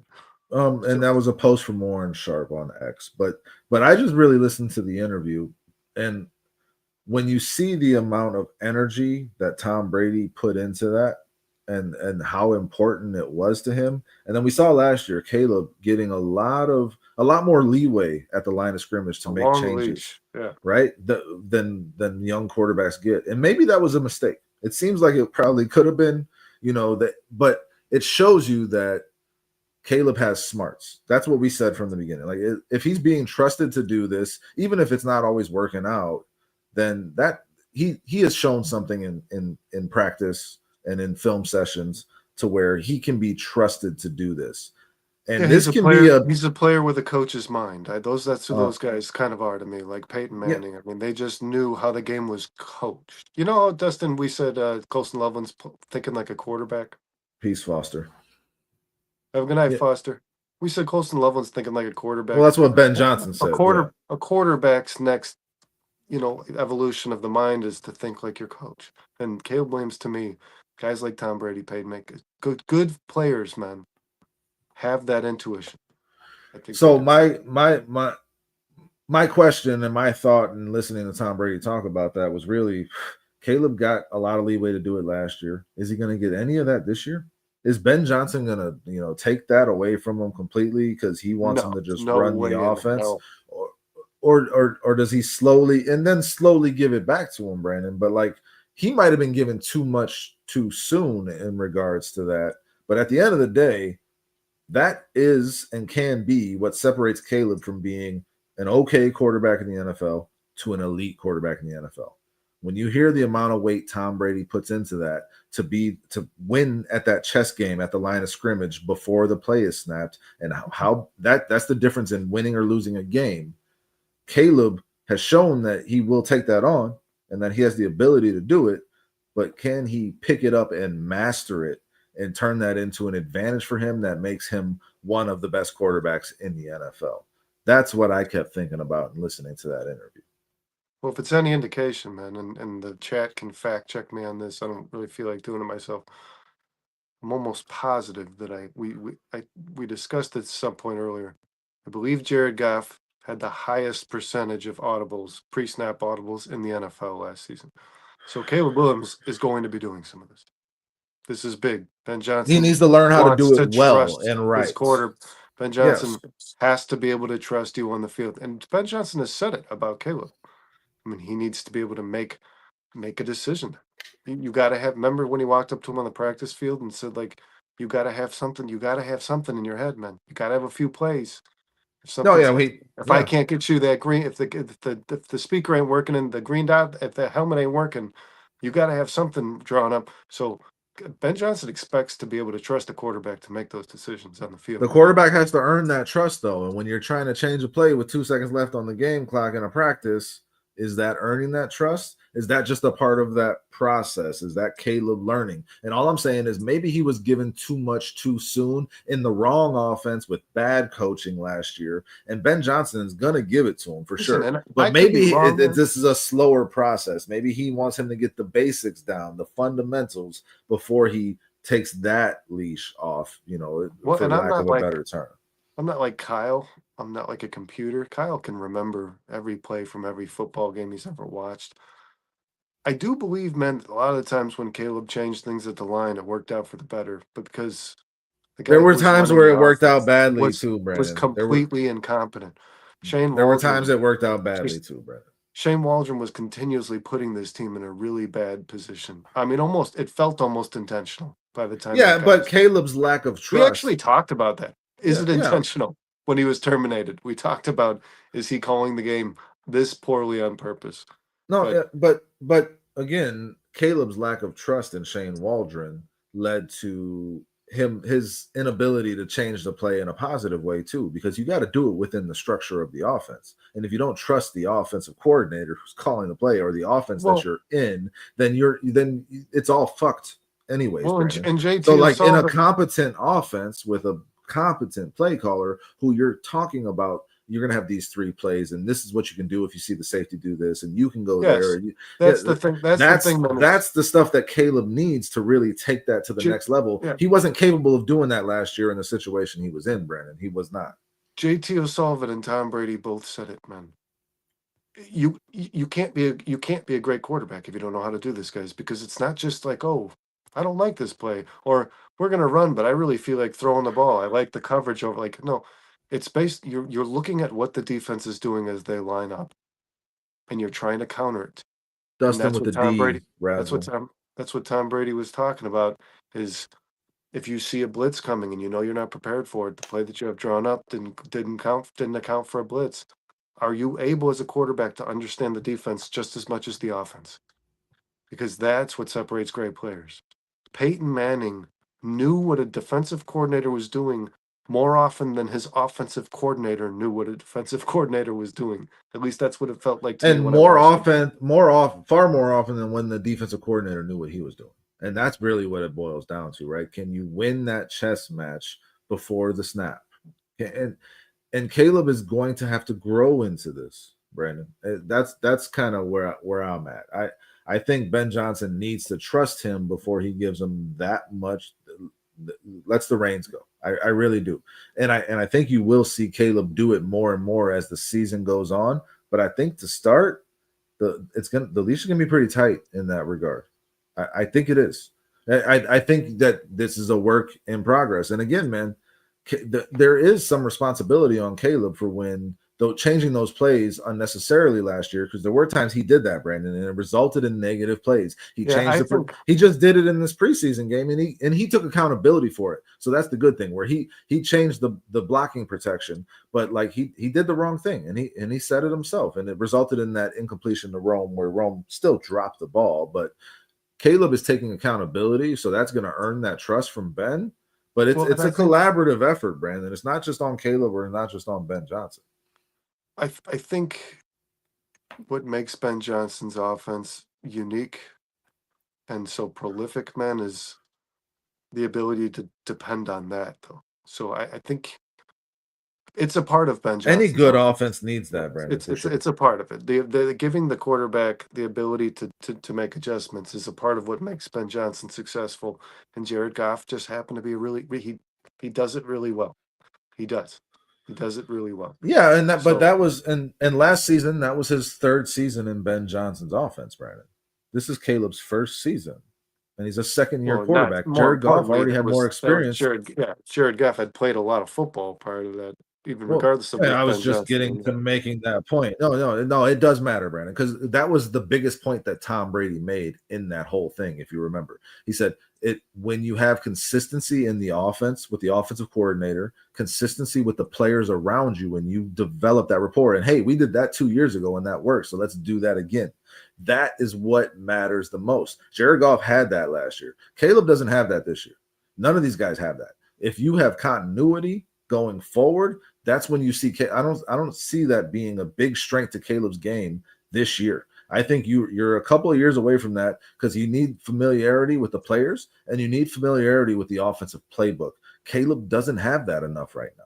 I believe that he will master it, Brandon, and I believe it will be the thing that separates him from being good to great. And I think he's got it. All I'm saying is it's going to take some time, and I don't think you're going to see as much pre-snap stuff to start this season as you did last year with Caleb. And I think that's a good thing for Caleb and this Bears offense. I was just going to say, man, I mean, I don't know if that's something you want to see a lot of while Caleb's in his 1st year under Ben Johnson. That's been my point this whole time. And I think that's also, Ben Johnson doing the majority of the final call on the field is what will help.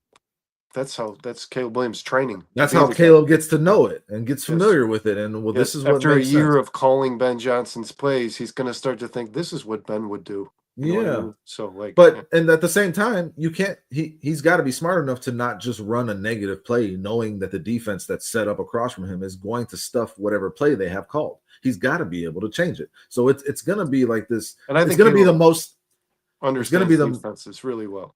it's going to be the most interesting thing to watch this season from Caleb, I think, is how he picks up on that and progresses with that. Because again, as Tom Brady stated, it is what made the difference for him. It is what made him the player that he was and helped him be the winning quarterback that he was. So this dance back and forth that we're going to see here between Caleb and these defenses and the communication between Caleb and Ben Johnson and how this progresses is going to be the most interesting thing to watch in terms of Caleb's development this year, in my mind. There's an article on Google, The Art of the Audible, and the quarterbacks who are most commonly related to doing it: Tom Brady, Peyton Manning, Aaron Rodgers, Drew Brees. Drew Brees, yeah. Some of the best quarterbacks of all time.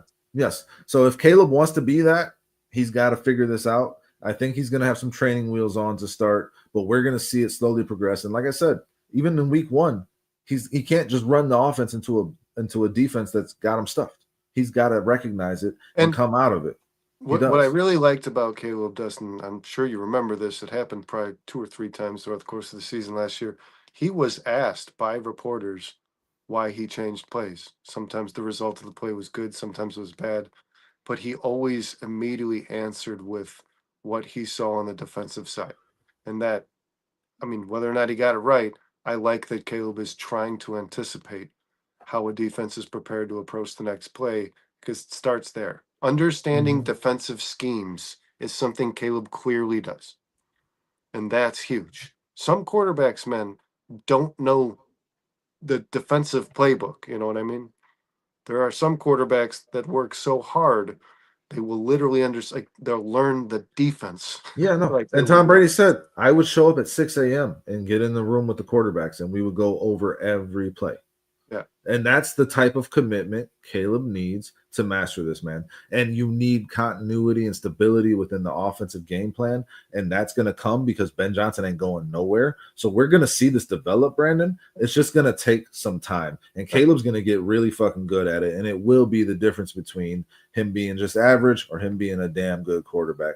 And Walt's saying here, you saw that at USC with the famous listen to me, not them moment. Yeah, like Caleb has that command. And the Bears, I think, threw too much at him last year. And again, in a bad offense. We got a good offense. We got Caleb. I think this is going to get better.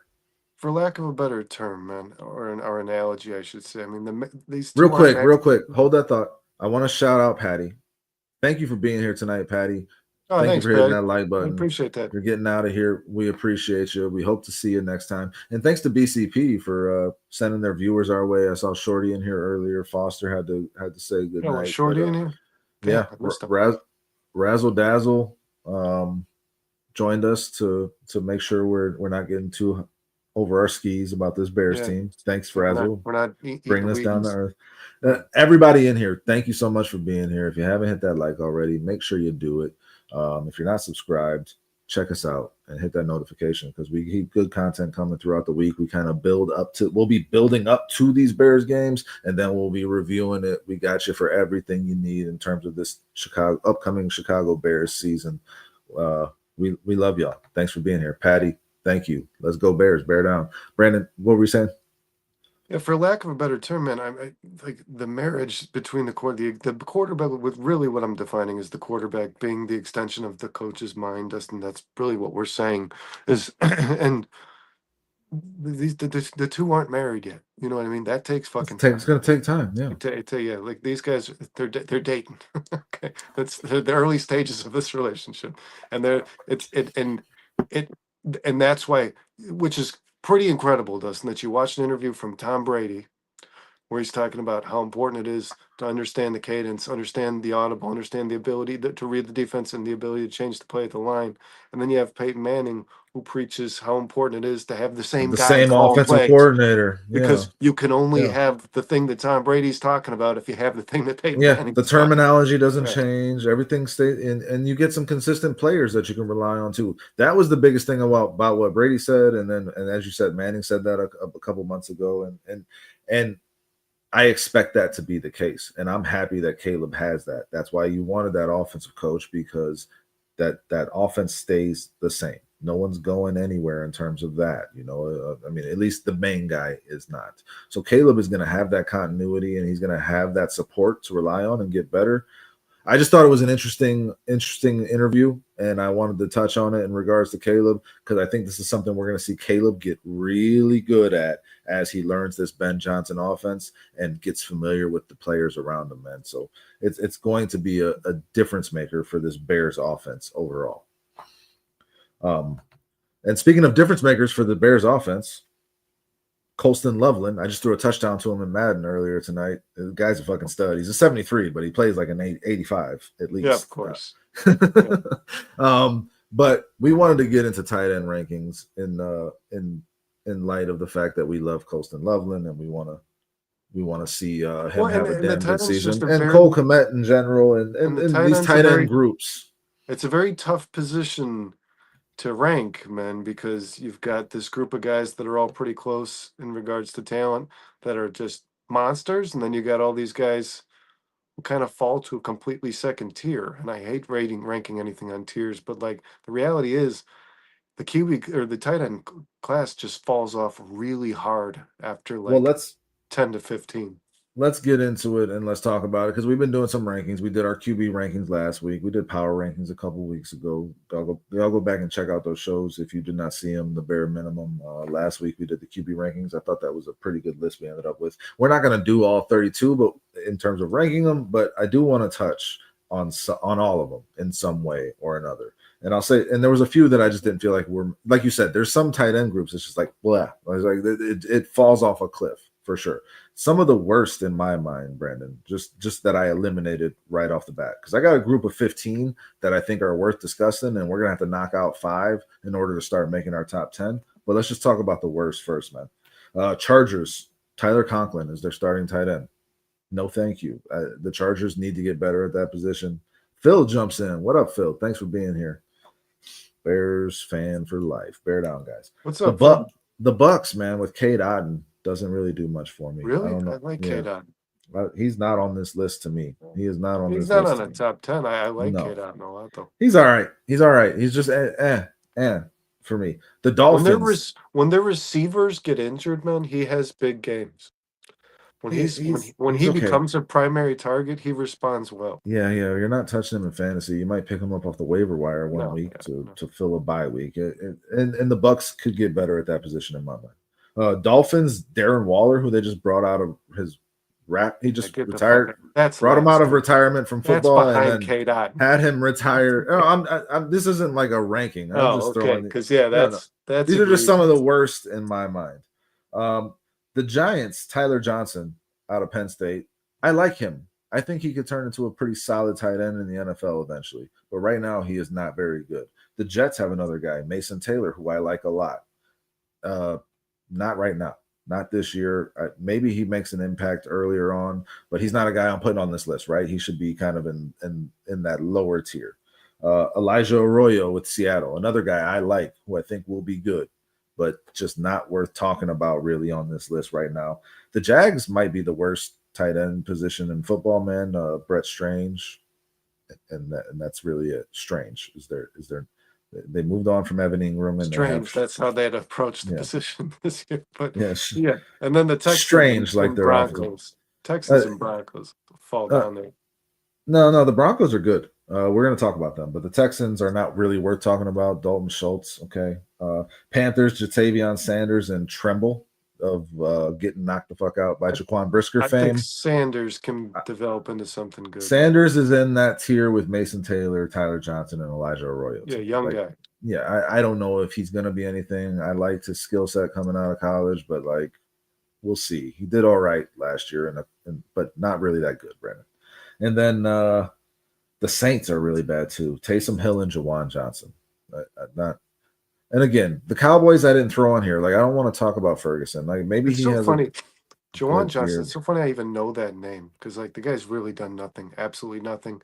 And for some reason, man, once your fantasy seasons start, the waiver wire, like the available free agents, this fucking guy is always at the top of that list. Yeah. Always. And I I don't get it, man.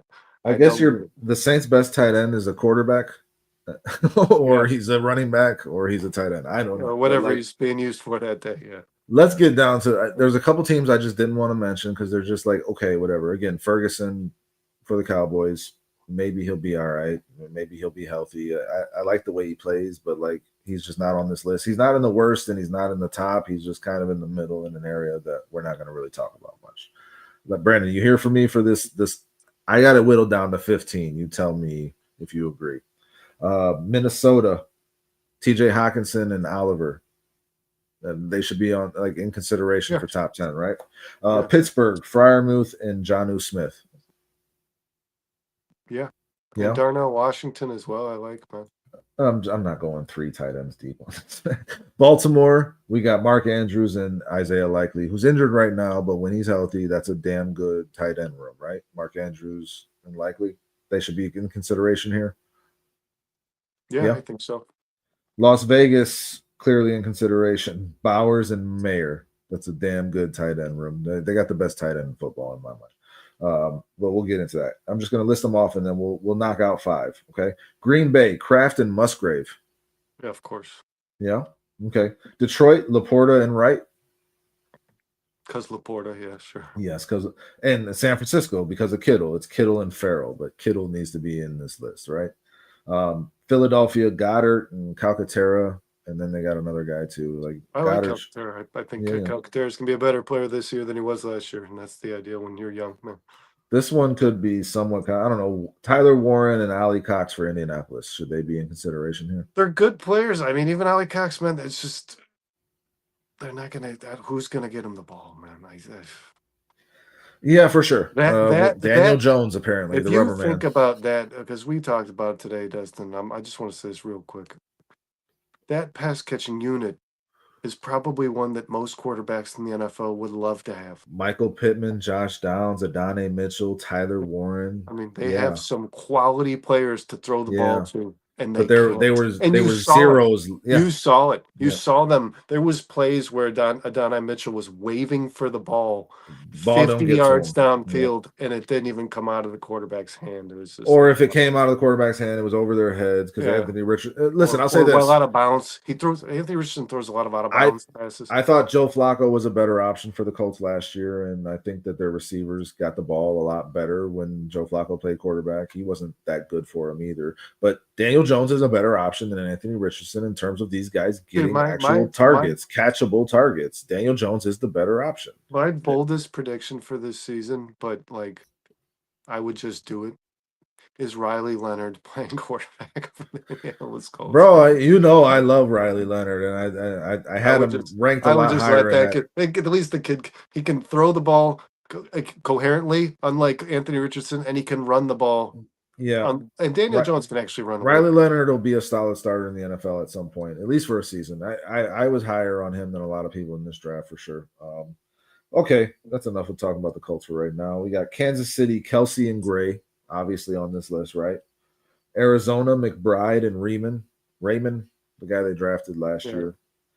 Cleveland, I like this one. Njoku and Fannin Jr. I like Fannin Jr. They just drafted him this year. Cincinnati, this is a controversial one, I think. I threw him on here. I wanted to see what you thought. Gesicki and Fant, and I guess this is more because I just trust Joe Burrow to get the ball to him. Gesicki had a solid season last year just on the strength of the fact that they had no other tight ends. But I like that with Joe Burrow. I wouldn't like it with a lot of other quarterbacks. I liked it more before the trade. I mean, they obviously acquired Noah Fant recently because they had to make up for yet another season-ending injury to the kid they drafted last year, and Eric All, man, who I was really excited to watch play on that Cincinnati offense. I mean, he was hurt last year too, wasn't he? All year. He was hurt in college, and he was hurt. Yeah, no, he's done. Yeah. He's probably done. This is 3 years in a row. But man, was he an athlete? Joe Burrow and that guy would have been fun to watch, man. It's been weird in Cincinnati watching them just cycle through tight ends. Like they just cannot find Joe Burrow a tight end, and they consistently get him these average guys. The one that was there forever.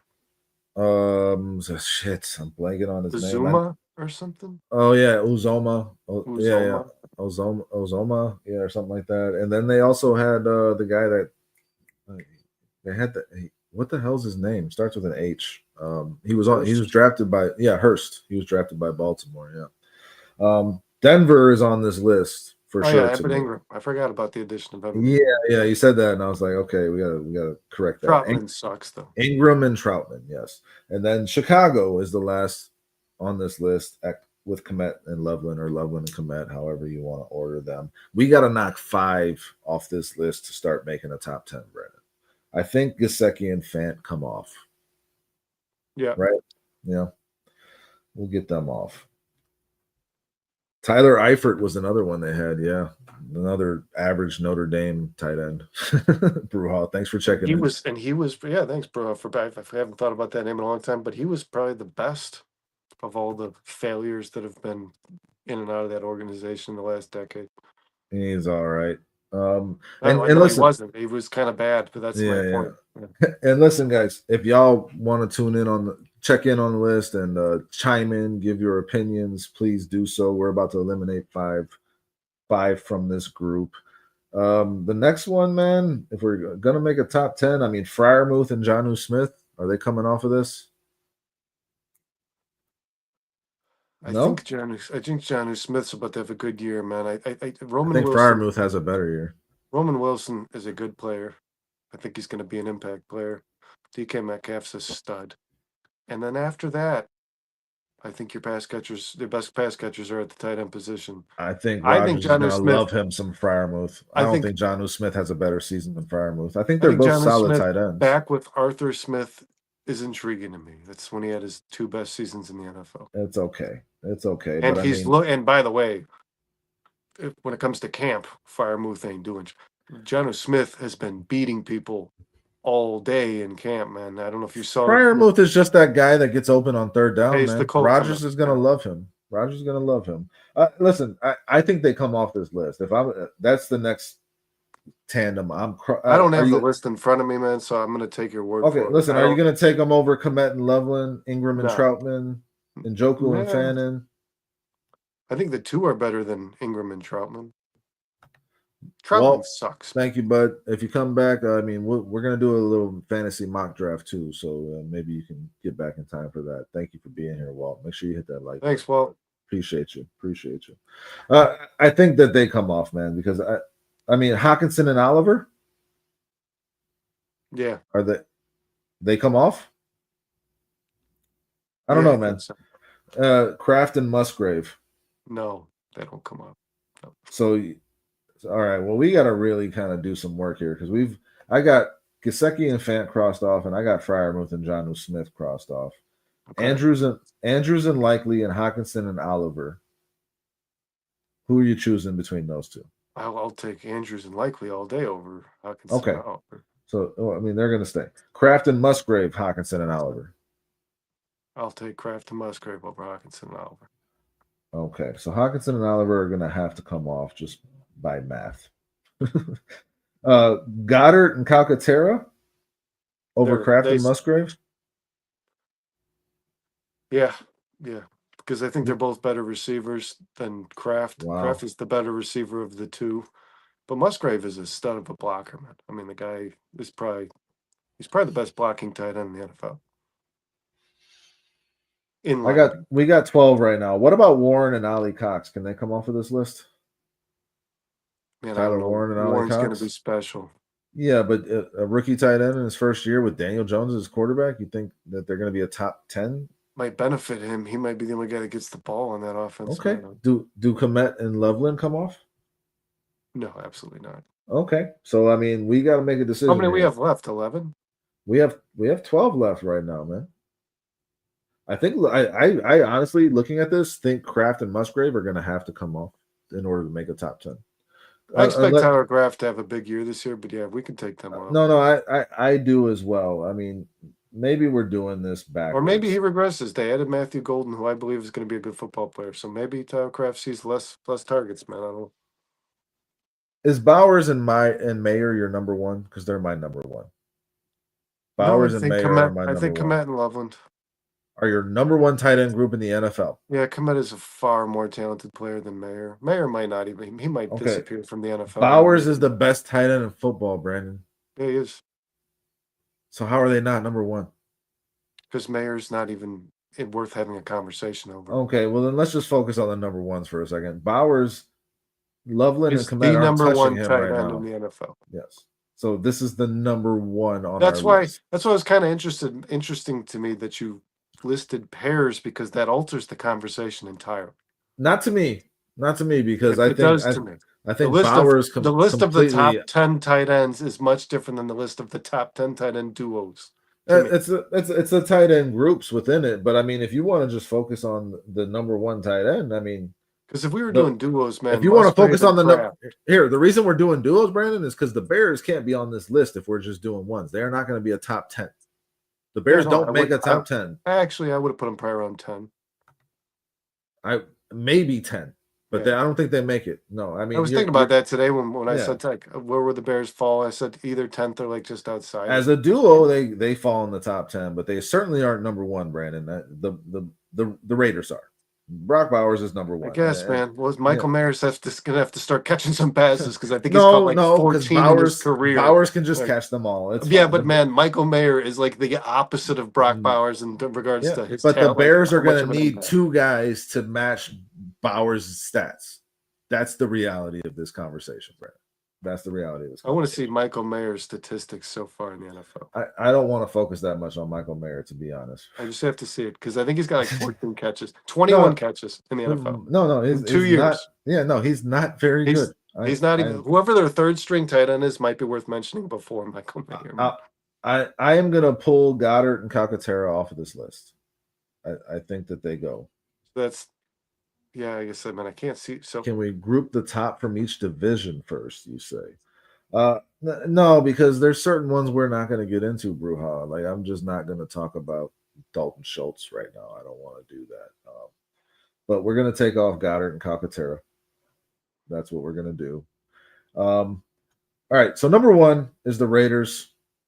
I think we have to do that because Brock Bowers is the best tight end in football. Number two, to me, comes down to Kittle and Farrell, Kelsey and Gray, or Kmet and Loveland. That's where number two falls to me. Right, Kelsey and Gray. Kelsey and Gray at number two. And then Loveland and Kmet. All right, so we're putting Loveland and Kmet at a tentative number three. So then for number four, we're talking Andrews and Likely. I'd probably go there for four. I think that's perfect, actually. Over McBride. I wouldn't put them over any of the three that we just listed. Can we grab the top from each division? So I think Andrews and Likely at number four makes sense. I think so. Who is Arizona's other tight end? Raymond. Guy out of Illinois. Tight end Raymond out of Illinois. They just drafted last year. So is McBride and Ryman number five for you? Or is it Kittle and Farrell? God, McBride is good, man. McBride's the second best tight end in the NFL this season, I think. I think Kittle is better than McBride. Not this upcoming season. We'll see. We'll see about that. But I mean, McBride can't get in the end zone. Or at least he couldn't last year. I think after Marvin Harrison, there's no doubt that he's the best. He might be, honestly, dude, in regards to reliability, he might be better than Marvin Harrison as a favored target. So are we better? He might be a more favored target. Let's say this right now. We're both very high on Loveland, expect major big things from him this season. I think he carries this tight end group more so than Cole Kmet. You know where I stand. And the fact that Cole Kmet is the second guy in your group makes you high on this list. I think it puts you right there with Andrews and Likely. We have them above Andrews and Likely. Are we doing a disservice to Kittle and McBride by putting them above them? Is the question. No. I don't think so either. I'm asking the question. Listen, this is a segment. I believe this firmly, man, and we've done positional ranking. Like, listen, I think this is not going out on a limb like we've done on the show before, and I don't think this is biased at all either.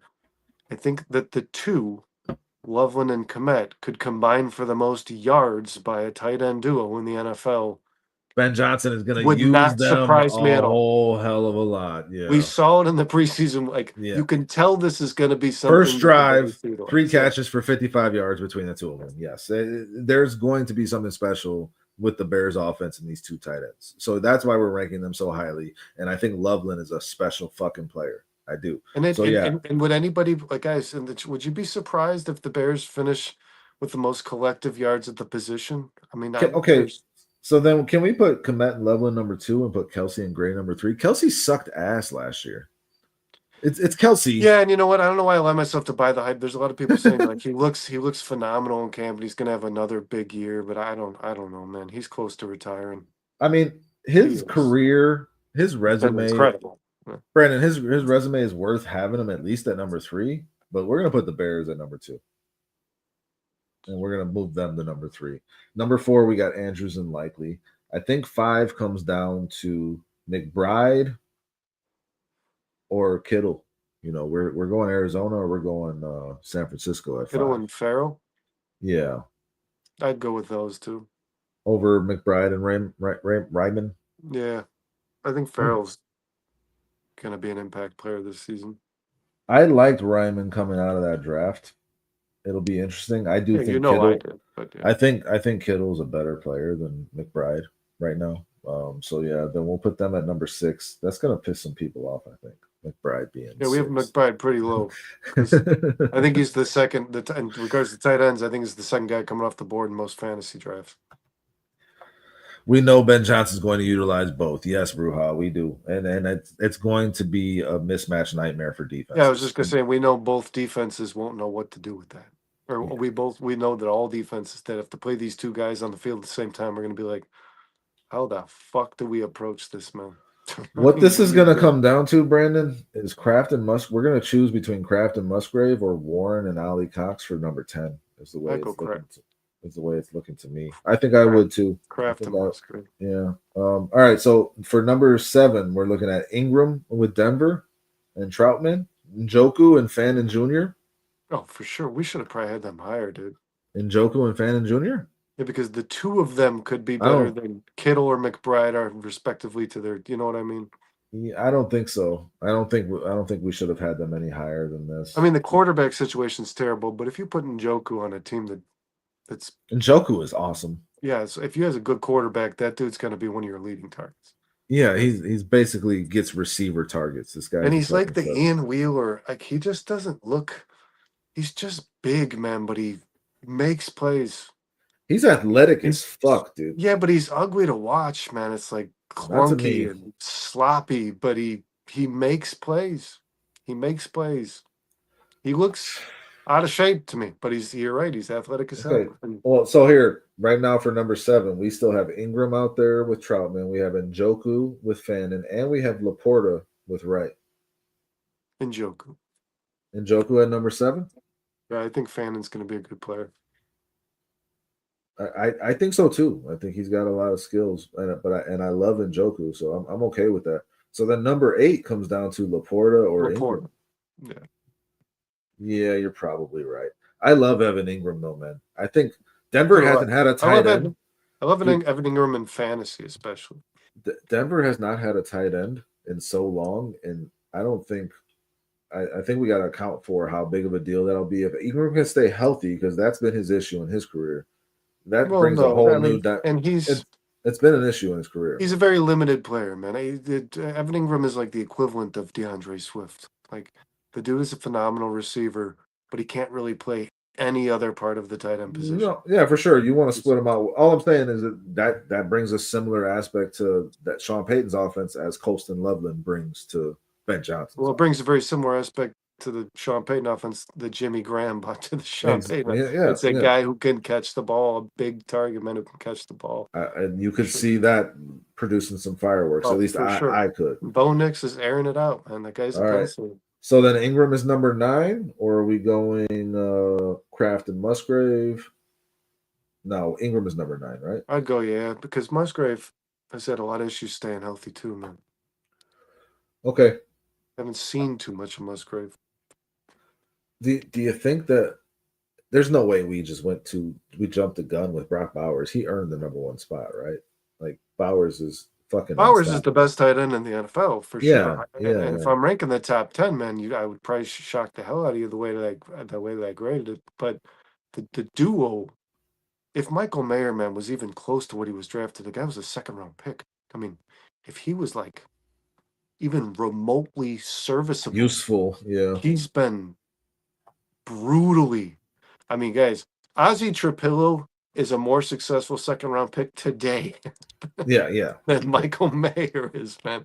Without a doubt. Like 21 receptions in 2 years. The guy gets 10 and a half receptions a year. The I mean, get quarterback situation in the Las fuck out Vegas. of here with your The second quarterback round pick situation in ass, Las dude. Vegas has been terrible, but that Yeah. didn't stop Brock Bowers from going off because he's just a fucking But special Brock player. Bowers is the number one tight end in the NFL. Yeah, yeah. And So he honestly, should. Dustin, I would have Colston Loveland and Tyler Warren if not in the top 10, they're close. I think you can say early on. I don't think you're like to call Brock Bowers the best, even though he's a sophomore in the NFL. I don't think that's too bold a statement.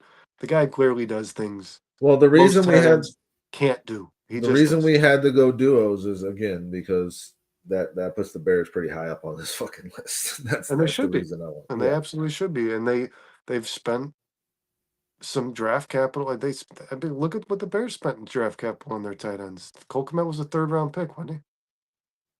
Cole Kmet was a second round pick. Second round pick. So you have a second and the top 10 pick. You should be in the conversation. That's basically what the Raiders have too. It's just Mayer has not turned into what Kmet has. All right, so for number 10, that's exactly what the Raiders have. It's actually eerily yeah, similar. yeah. So number 10, it's coming down to Warren and Ali Cox or Kraft and Musgrave. I go Kraft and Musgrave. I've thought about this. Warren's going to be better than both of those Yeah, guys. I'm gonna go. I'm gonna go just based off of the one player, like we did with Brock Bowers, and I'm All gonna right, say we'll go Colts. Warren and Ali Cox. Yeah, I think that's got to be 10. Yeah, Warren is going to be a special player. Yeah, he is, and I like Kraft, but he's not anywhere near the level of Tyler Warren in terms of no. But I do think Kraft continues to progress. Yeah, for sure, and he had some damn good games last year when he was healthy. But I mean, again, he had multiple touchdown games. Yeah, I had him on my fantasy team for a couple of those. So yeah, like he had a good season, and I do like him, but not enough to put him in this top 10 over Warren. What's funny, man, is when we talk like when they were drafted, the Packers fan base, I don't know if they just didn't do the homework. Like I have a couple of buddies who are Packers fans that thought Musgrave was the cream of the crop, and I kept telling them, like, I think Kraft is the receiver, dude. Kraft is the guy who was reported in the pre-draft files like to be a monster route running receiver who can high point the ball and get contested catches.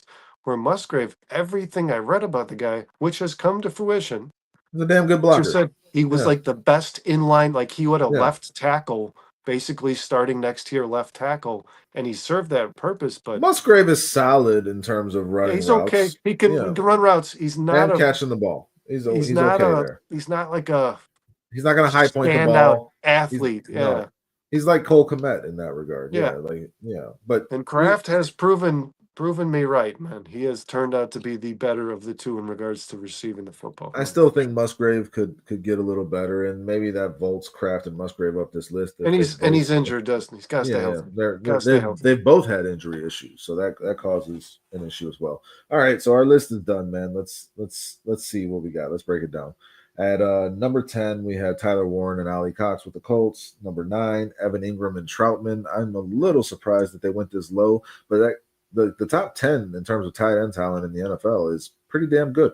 I mean, Ingram needs to stay healthy as well. And there's a lot of teams, man, that have a stud and a guy who can get you 300 to 400 yards. A lot of teams a lot of teams are equipping themselves. Well, yeah, I don't think Michael Mayer can, but a lot of these Farrell or Toutman. Yeah, I don't have much faith in Toutman, but there are a lot of football teams that like even Kelsey and Gray, like Kelsey in his older years, they've got 2 quality players at the position, man. I mean, there's a lot of teams that are approaching. Ben Johnson is not the first guy to do this because he took a top 10 pick, Colston Loveland. A lot of teams are finding importance in having two quality tight ends on their football Yeah, team. yeah. It's But one guy, like I've said, guys, this is nature in the sport.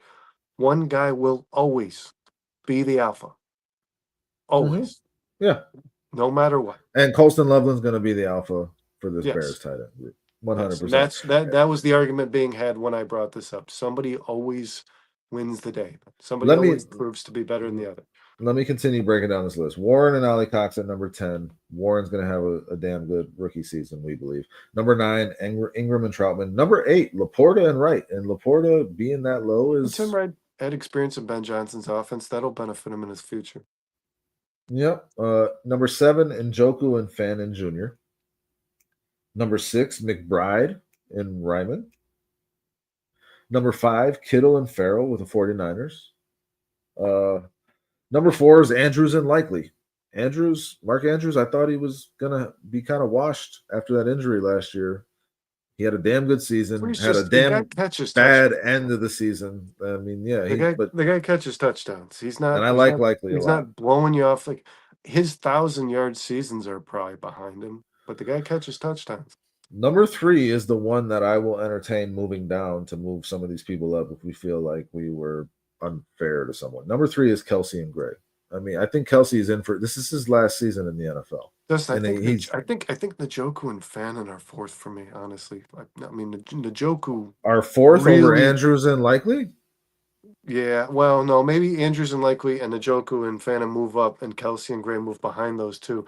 Njoku and Fannin. Okay, but that wouldn't make sense because then we're putting them over McBride and Kittle.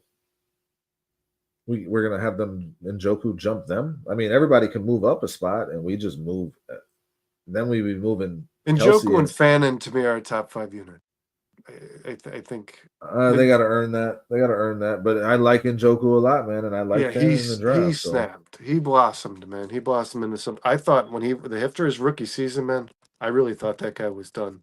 As I was saying, Kelsey and Gray, I would entertain moving down. So if you want to move them down to say number 7, and then everybody else just moves up a spot, then we can do that. That's a big fall for a guy that's been one of the best tight ends in NFL we're history. saying that Kelsey's due for some. Kelsey's about done. Continue on the regression train. Let's do it. No, yeah, he is.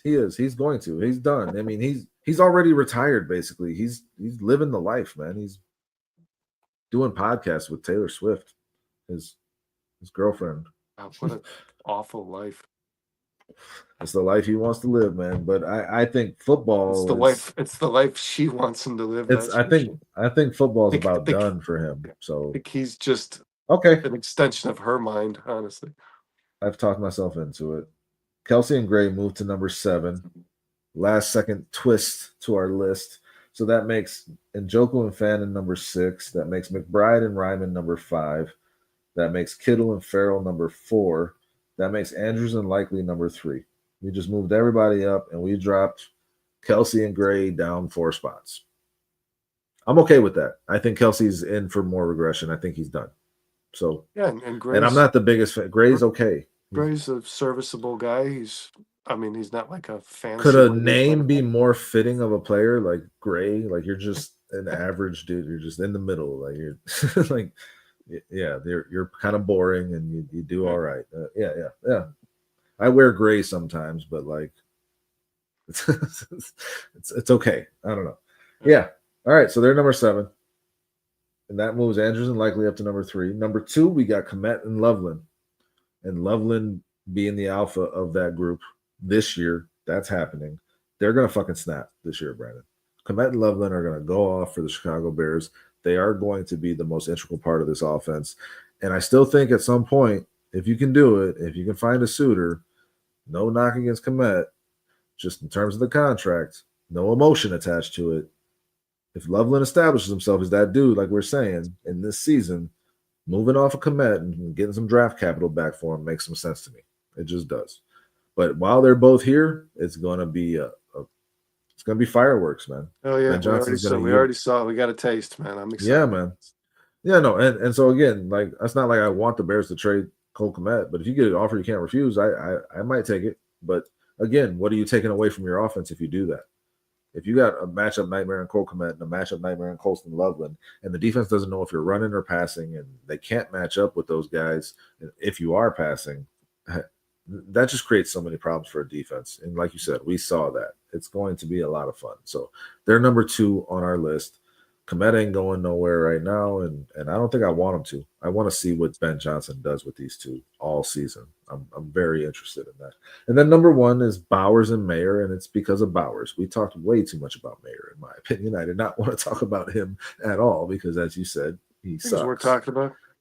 Yeah, I thought he was going to be a good player when he was drafted. I didn't. I really didn't. I thought he was completely overrated. I those- thought the same those- thing. those I thought Notre the same Dame thing tight about ends. Cole Kmet. I thought the same thing about Cole Kmet. Those Notre Dame tight ends, man, always find a way to at least make an impact at the NFL. No, they find a way to be average in the NFL. That's exactly what Notre Dame tight ends do. Brandon, Cole Kmet's more than average, man. he's been no, he's about average. I think if Cole Kmet and Durham Smythe were the Bears tight ends, they wouldn't even be in the top 15. They wouldn't.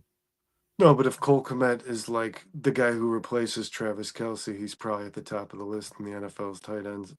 Hey, Walt's back, and he says I'm not wrong. Yay! Bank About- one for Dustin. You're not wrong about Cole Kmet. if he was placed on a team like Kansas City and he was the tight end, he'd be an impactful player. He's okay, man. Again, all I'm saying is if it was Kmet and Durham Smythe as the Chicago tight end group, they're not even in consideration. That we're not talking about them on this list. Loveland is what makes this a conversation and has us putting them where I at stand number on 2 that, on this list. Yeah. But yeah, Notre Dame tight ends are just not that good in the NFL. Let's just be clear about that. Go back and look. There's not much there to it. Hating on the gold, man. I love Notre Dame, but their tight ends do not transfer to the NFL. I mean, shit, even Chase Claypool was a tight end for Notre Dame. So you would go as far as to say that Cole Kmet didn't transfer the I feel like I didn't say that. I said I think that's selling it short, man. You're completely twisting my words. I said that they go to the NFL and they're average. That's what I said. I didn't say he didn't translate to the NFL. He's obviously had production in the NFL. I thought that's what you literally just said. No, Notre Dame's tight ends. Look it up. You said Google it. They don't translate to the NFL. Didn't you just say that? No, they don't perform well. They're average in the NFL. If I said that, that's not how I meant it. Yeah, I mean they're really good college. The tight ends and fuck yeah, he is, Steve. Succeed in college at the collegiate level, really. So people think that they're this program that's just developing these pro tight ends. I'll agree with you. They haven't. No, they're average. The guys are very impactful players at the collegiate level. The program that Notre Dame runs relies heavily on tight ends. They shine there, but yeah, they don't typically turn into studs. Yeah, and we talked about Tyler Eifert. I mean, all these guys that we thought would be, real big impact players in the NFL, just average to below. Because they were really good players in college. And Steve checks in saying, was a really good player. Loveland is going to be a red zone monster. I agree with you 100%. He will be the number Steve? 1 red zone target of Caleb Williams in this season. And that will be for good reason. He's just going to be a monster everywhere. Yeah, in general. But in the red zone, he will make himself available, and he's a big-ass target, and he's an athletic freak.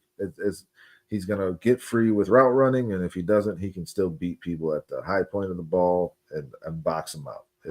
And to have him and Roma Dunze, who can both do that in the red zone, we'll actually see the Bears be able to score touchdowns when they get in the red zone this year. I firmly believe that with Ben Johnson calling the plays. Steve, we're happy you checked in. Make sure you hit that like button, bud.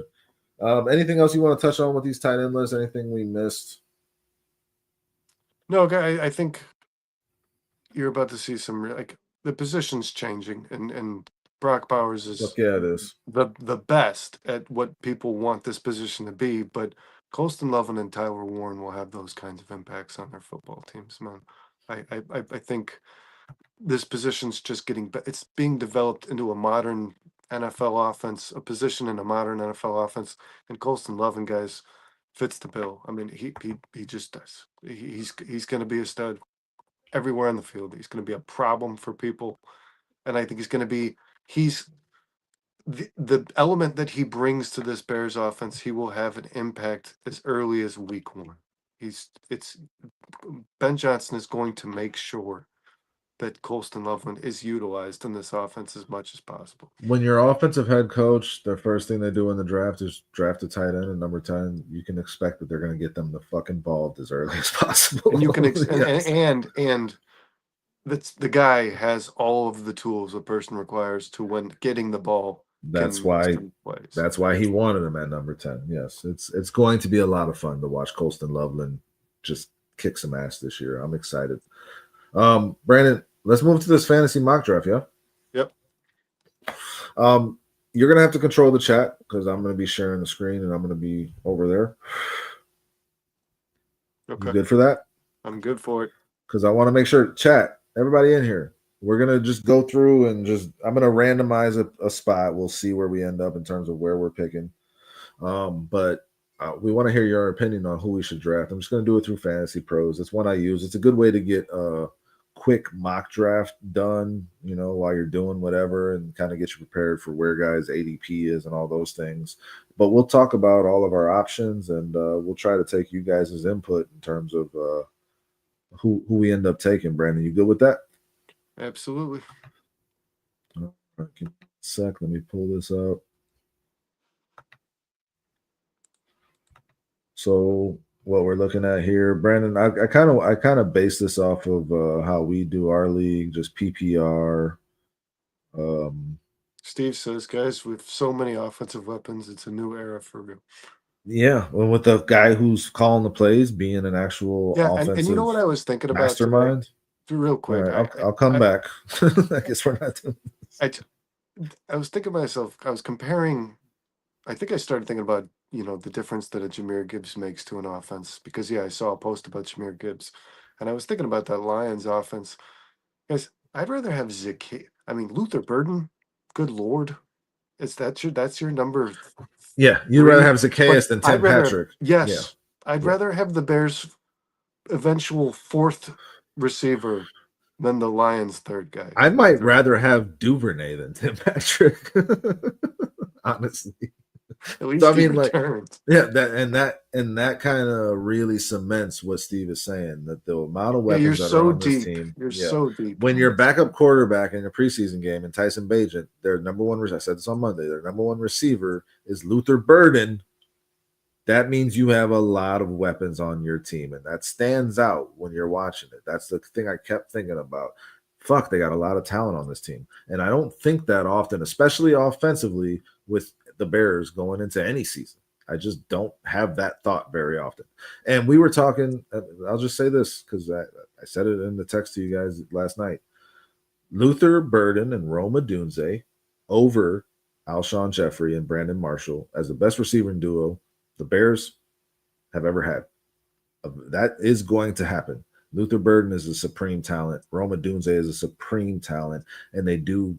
Whereas Alshon Jeffrey and Brandon Marshall were kind of similar in what their strengths were. These guys are very different in terms of how they can attack a defense. And Caleb is going to feast with them, and they're going to pick people apart. I love DJ Moore, man. I think he's a leader on this team, and he's going to be a big part of this offense this year. But eventually he's going to be gone, whether he's traded or he goes somewhere else or, whatever. Luther Burden and Rome are young. They are up and coming, and they will be the best receiving duo we have seen in Chicago in history. I firmly believe that.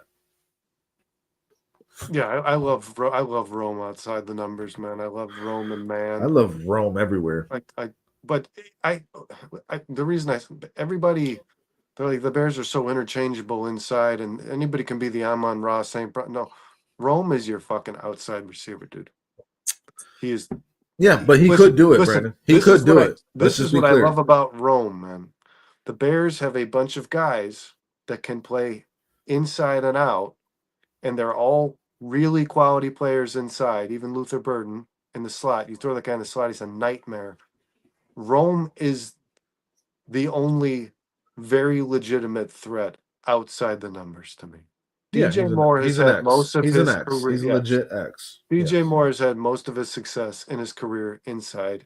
I think Rome is the guy that's going to stand out when it comes to Caleb throwing those big downfield passes on the edge.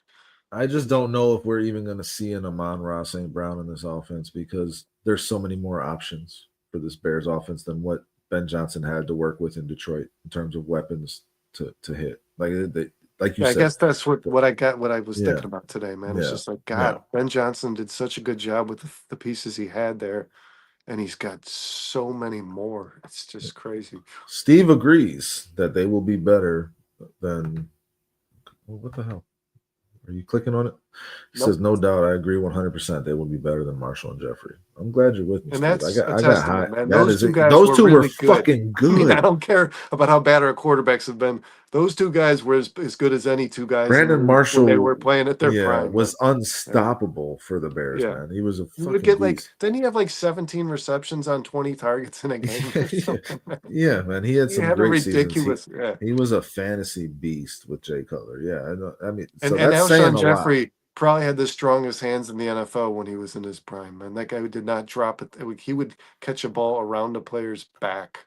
You Yeah. remember that play he caught the ball on Minnesota where he like had to fingertip the very tip of the ball and like As he was drag falling down? down. Yeah, Yeah, yeah. yeah, I yeah. mean, that dude did some miraculous things on a football field. Well, let's do some miraculous things with this fantasy draft. Let's Oh get yeah. into this. Oh, and I can't. You're gonna have to. Hopefully you can I'm see gonna it. I'm gonna be communicating, Okay. and I'm gonna be looking at it directly. I'm not gonna be looking at this, so that's why I need you to stay on top of the chat and give me the information. But I'm here with you, Chad. He would moss defensive backs all yeah, day. Yeah. all right. But I just the usual caveat: if you're drafted in Chicago, guys, the ADP is gonna go differently. Roma doing Thanks, all your Bears players, Brujas everything. says after 2:30 here, guys. Great show. Thanks for the interactions. Thanks Yeah, for we're hanging at out with us, man. 1:30. As We got to always. get this. We got to get this draft done and get on out of here. But we appreciate you, Bruja. All right, I'm going over. Stay on top of the chat. I am going to randomize our draft position. We're going to be drafting third. Okay, you can deal with that. And as I was saying, Brandon, I kind of model this after our league that we. You're good, Steve. We like when I you guys give us stuff to talk about. It's fun, man. kind of modeling this after our league. I mean, I got the 2 flex, the 1 QB, the 2 running backs, the 3 wide receivers, the tight end, taking the kicker out of here, defense, and then 6 on the bench. All right. All right. That's how we set ours up, correct? Yeah. All right. So we're gonna start. We're drafting third. Let's see what we got. Renegade. Never been afraid to say what's on my mind.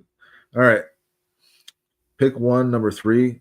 And unbelievably, we have Bijan Robinson sitting right here, dude. I don't listen. Our options are Bijan Robinson, Bijan Mustard, CD Lamb, Jameer Gibbs, Justin Jefferson. I'm going Jamar Chase and Saquon Barkley were taking 1 and 2. You're going Gibbs over Bijan Robinson when Gibbs shares carries with David Montgomery and he's no longer in Ben Johnson's offense. I love Gibbs. Nobody loves Gibbs more than me, man. But I'm taking Bijan Robinson all day in this scenario. I think Bijan Robinson is in for one of the best running back seasons we will have seen in a while. And I know we just saw some great ones last year with Saquon Barkley, especially. Bijan's in for that type of season, Brandon, in that Atlanta offense. I gotta see it, man. I've been saying that 2 years about this. It's not like he's had bad seasons, though. Look at his numbers, man. He's played well. He just hasn't been what I thought he was going to be. This is the year it happens, and I'm banking on that. I mean, we've seen Gibbs do it at a more consistent level, but we've also seen Gibbs in a Ben Johnson offense and, splitting carries with David Montgomery. There's nobody competing with Bijan Robinson for carries. If Bijan Robinson is healthy, he's going to have an unbelievable season. I don't think it's even a question to me. And Fantasy Pros agrees with us. 69% of experts say you draft Bijan Robinson. The next highest is CeeDee Lamb at 12%. Jameer Gibbs is there at 10%. I generally don't look at these suggestions. I usually go to the cheat sheet. But again, guys, Fantasy Pros is a good way to get a lot of quick mock drafts in and just get this stuff stuck in your head. But Brandon, we got to go Bijan here, man. Yeah, it sounds like that's pre-decided in your head. Let's just I didn't know where we'd be picking. I don't think it matters, to draft really. Bijan Robinson. I think both these guys are gonna. Jameer Gibbs is too good a talent to Ben Johnson. Oh no, they're both gonna have great seasons. Matter of fact, Ben Johnson's departure implies to me Jameer Gibbs will be better. Used more. Yeah. But yeah, let's go Bijan. I don't like because I said the two. If I had either one of these two players as an option at you'd be third, happy, right? Yeah. At third, My Well, the mind thing would be is, and blown because I think this is 1 and yeah. 2 in the fantasy draft, man. I do. I think Well, this is your 1 and 2. Jamar Chase is going number 1 in all these Yeah, I PPR don't leagues, ever. man. I always take a running back if I'm as high as the third Well, pick. there's different ways to go about it. You can go the zero running back, and you can go receiver. Like if we went CeeDee Lamb and another receiver here, we'd still be building a pretty good team. There's different ways to do it. But yeah, these running backs. One thing we'll see: these running backs go quickly. If you can get a stud running back early in the draft, do it, and then figure the rest out. That's the way I approach it as well, Brandon. Because I think Bajan's going to be involved in the passing game as well. So And we're going him. there's more receivers, guys. There's more receivers. We have Once drafted. you Yes. once you get into that second, third tier running backs, if those are your ones, you're in fucking trouble. You're in We trouble. drafted Bijan Robinson right before us. Antonio Brown, Brock Bowers, Lad McConkey all went. So Fantasy Pros is suggesting a receiver to us. They're saying Jackson Smith and Jigba, 52%. T. Higgins behind him at 18%. Trey McBride. We're not touching a tight end this early. Do not touch a tight end this early unless it's Brock Bowers, guys. Honestly, just don't even think Yeah, I was about gonna it. say Brock Bowers in the second round makes sense to me, man. But Yeah, but nothing after this. After that, if you don't fall to where Brock Bowers makes sense, don't worry about tight ends for a while. yeah, Just I'm with you, stack up Steve. your receivers and running backs. What's Steve saying? Steve says Bijan is a workhorse, but then he follows up with, and I agree in regards to what's left on the board here. Do not touch Wilson. Justin Fields is a core. I am telling people, do not reach on Garrett Wilson. Yeah, That that's a that tough was proposition. Sean and Kyle did a show where Sean threw what the show was going to be about at me. He said we're going to do some sleepers, some bewares, and I just need you to put a picture together for the thumbnail. My beware sign was over the top of Garrett Wilson. Jerry Judy and Garrett Wilson, because those two guys are Gary. good players, but the quarterback thing's looking grim, man. We're in a bit of a pickle here, Brandon, because the receivers are not exactly standing out to me. And you want to go receiver. Jigba's gonna have a good year, man. Yeah, he is. He is, but he's gonna big it's not spike. well here, but like look down the line because the other guys on the same tier with him are T. Higgins, Garrett Wilson, who you're not a fan of, Tyreek Hill, who is an injury concern all the time, Devontae Adams, who could be over the hill. He's a second receiver in Los Angeles. He's having a really good camp, man. Yeah, but who's his quarterback? I'm surprised because you know where I stand. I don't think I don't love Devontae Adams. Number 17 in the tier 3 is Mike Evans, and then you get down to Marvin Harrison, DJ Moore, Terry McLaurin, DK Metcalf. I like the value of that. I'd go Marvin next Harrison. tier. So that's what I'm saying. That's what I'm saying. Undervalued in fantasy rankings. So that listen, this being a computer, it gives us some advantages in that we can wait and get somebody from that tier 4 receivers and just double, triple up on receivers in our next 3 picks. We can secure our running back position right now if we take a Chase Brown or a Bucky Irving.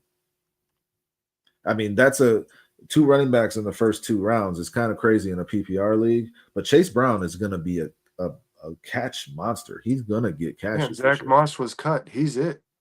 That's it, man. They're finally. You really like Zach Moss, man. Well, no, I never expected a guy as small as Chase Brown to be given the every down role. If he stays healthy, Chase Brown is in for a fucking hell of a season. He's an every down back. Yeah, man. So like for me, I might just go Chase Brown here. You know where I stand on Chase Brown, man. That kid at Illinois was a fucking monster. I've loved that kid. I think the value is better here for him than it is for any of these receivers that it's suggesting to us. Steve, and I don't want to go quarterback. Irving. Bucky Irving over Chase Brown? Running back, I'm probably taking Chase Brown. I do like in a PPR league, Steve.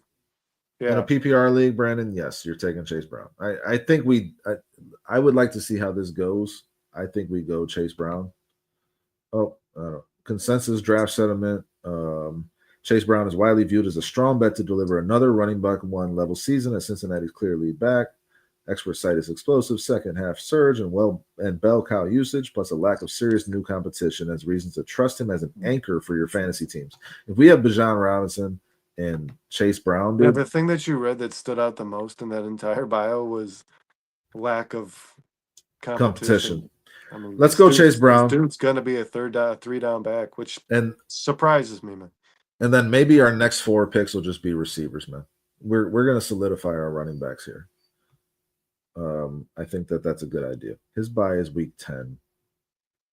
Steve says either one. So, yeah, he's in support of Chase Brown. Steve, thanks for joining us, man. Thanks for hanging out with us. Thanks for Bijan's throwing some bye stuff. is week 5. Obviously, that's another thing to keep an eye on, guys. You don't want to fuck yourself with these buys, but don't let it deter you from taking the best player available either. Figure it out on these bye weeks if you have to. If it's like the same guy, if you're feeling like the same production and you're choosing between two guys, take the guy with the better bye week. But if you're choosing a Chase Brown, like, fucking figure it out. All right, we're going Chase Brown. And then we're going to go to our receivers. And would you look at that? Garrett Wilson is still there. Tyreek Hill is still there. I don't want either one of those guys, though, Brandon. Marvin Harrison Jr. is the guy I want here. Over DJ Moore, over Terry McLaurin, over DK Metcalf. I think Marvin Harrison Jr. I can't believe in a computer automated draft, Lamar Jackson. He's always selected super early in mock drafts, man. I mean, this one Like really first round. One thing that you see here is that they really adhere to the weight on quarterbacks. You still got Jaden Daniels there too, and Jalen Hurts. You have Josh Allen gone. That's it. So I mean, we could take Lamar and get a huge value here, but we need a receiver, man. And I'm a big proponent. Hey, Chris is with you, and I was going to tell you, man, I'm with you 100%. This, and I know where you're leaning, and I know you. I know where you're leaning. And Chris says, "Wow, I finally found another MHJ believer." Yes, that kid is going to be better than the rest of the receivers above him on this board. Of Yes. that I have no doubt. I think you're getting No great doubt. value in Marvin Harrison Jr. because of his last season's performance, and it was a bit of a disappointment. His ADP is 43. Right now, we are picking at 27. His overall is 37. His ADP is 43. He's wide receiver 18, but I think you're getting great value, and you're going to have to get ahead of it. You're going to be reaching by their standards when you pick him. But when you're looking at, again, let's just go back real quick. Like you were just saying, Brandon, when you're looking at your other options at receiver, do you feel better about Garrett Wilson?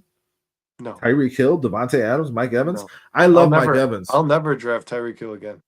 I'll draft Mike Evans again, and he's the one guy to consider over Marvin Harrison Jr. But I like the upside with Marvin Harrison Jr., and I like the fact that he has no one to compete with for targets in that Arizona offense. Mike Evans has a lot of competition. You just added a Emeka Egbuka to that offense, who's going to be really good. Man. Yeah, man. So, like, in my mind, Marvin Harrison Jr. is the better bet here, and you're just going to have to jump on him a little high. As you can see here, man, he's a 1% suggested by experts at this point, but I'm taking him over all these other guys that I have here. And I do this all the time in fantasy. I don't give a fuck what experts say. I don't care what ADP says, and I know this. And that's a good lesson for everybody in here. And a good draft, guys. If you're in a fantasy league with good, educated people, well informed, Marvin Harrison will not make it to your next pick. No, he will not, and especially since we're wrapping around the opposite, the bad way here. He will be gone by the time we pick. If we need a receiver here, Brandon, I think it's Marvin Harrison. Marvin Harrison. Yeah. And I feel comfortable having him be my number one receiver. I really do. And he was open a lot last year, man. He was waiting for the ball. Yeah, he's gonna put it. He's gonna put it all together this year. He's gonna. And Kyler Murray's gonna be a little more weathered, man. I mean, Kyler Murray last season came off a year-long injury. He came in halfway through the year. It took him some time. All right, I'm gonna draft Marvin Harrison. Yes. Yeah, right. I knew that's where you were leaning. All right, and Trey we're gonna McBride. No, yeah, I think Bear Review. I think Dustin meant in regards to the receivers. We just talked about how Trey McBride. Oh yeah, Trey McBride will be the second target. He'll be the second target on that team. I think Marvin Harrison overtakes him as the number one this year. So right now, Chris. I'm fit, man. We're on the same. I've drafted Courtland Sutton in the last 3 years. Hey, have we seen this name before, bud? No, I don't think so. Chris KT, man. Chris KT. I came back to get you. Oh, pausing it, so then I get like. I didn't hit it. No. That's pretty. The clap. So then I play it again. Like I don't let it play all the way out. Chris, thank you for being here, my man. Hey, hit that like button. I'm new, boys. Fuck yeah, you are. You like Sutton awesome. Over DK and Smitty. I was just about to get to that, Chris. Seriously? Me and Chris are pretty simpatico here. Yeah, dude. I love Courtland Sutton, man. I do too, and I love his quarterback situation much more than I love DK Metcalf's in terms of getting involved in the offense. Oh yeah, you have to factor everything in fantasy, man. And maybe if you're not putting like the a ranking of the NFL players together, but when it comes to fantasy, quarterbacks are huge, man. Right now, we have Bijan, Chase, and Marvin Harrison. Marvin Harrison, we went with him as our number one receiver, and we got to fill in receiver here, Brandon. We got to go heavy over the next couple of rounds. Cortland Sutton is worth talking about. Zay Flowers is worth talking about. I think people need to be aware of him, and he is another guy where his value is, his return is going to be better than where you're drafting him, I think. He's going to be the number one receiver in that offense, and Lamar Jackson is a damn good quarterback. Likely's likely going to miss some time in the regular season. Yeah, and if Zay Flowers stays healthy, he had a little bit of health issues, but I mean last season, but he's a damn good receiver, and he's somebody I would think about here. And T-Mac is someone I have a hard time taking at this spot, but he's going to go here. Someone's going to take him. I don't think I want it to be me, Brandon. Wait, he's still available? Yeah, Teterow McMillan is right there. I mean, but how comfortable are you with Marvin Harrison Jr. and Teterow McMillan as your top two receivers right now? Teterow looks like the real deal, man. Let's see what it's suggesting. Number one with a bullet is George Kittle. It's a high value according to them right now. But as I said, I'm not touching any of these tight ends in this spot. I am waiting. If I miss out on Brock Bowers, I am waiting until I can get this year's Brock Bowers later in the draft. That's what I did last year. I wasn't touching none of these guys. I got Brock Bowers in 2 out of my 3 main leagues, and he's the reason I won 2 out of my 3 leagues because he was unstoppable. So I'm looking for that guy again in this year's fantasy draft. I am not touching George Kittle in this spot.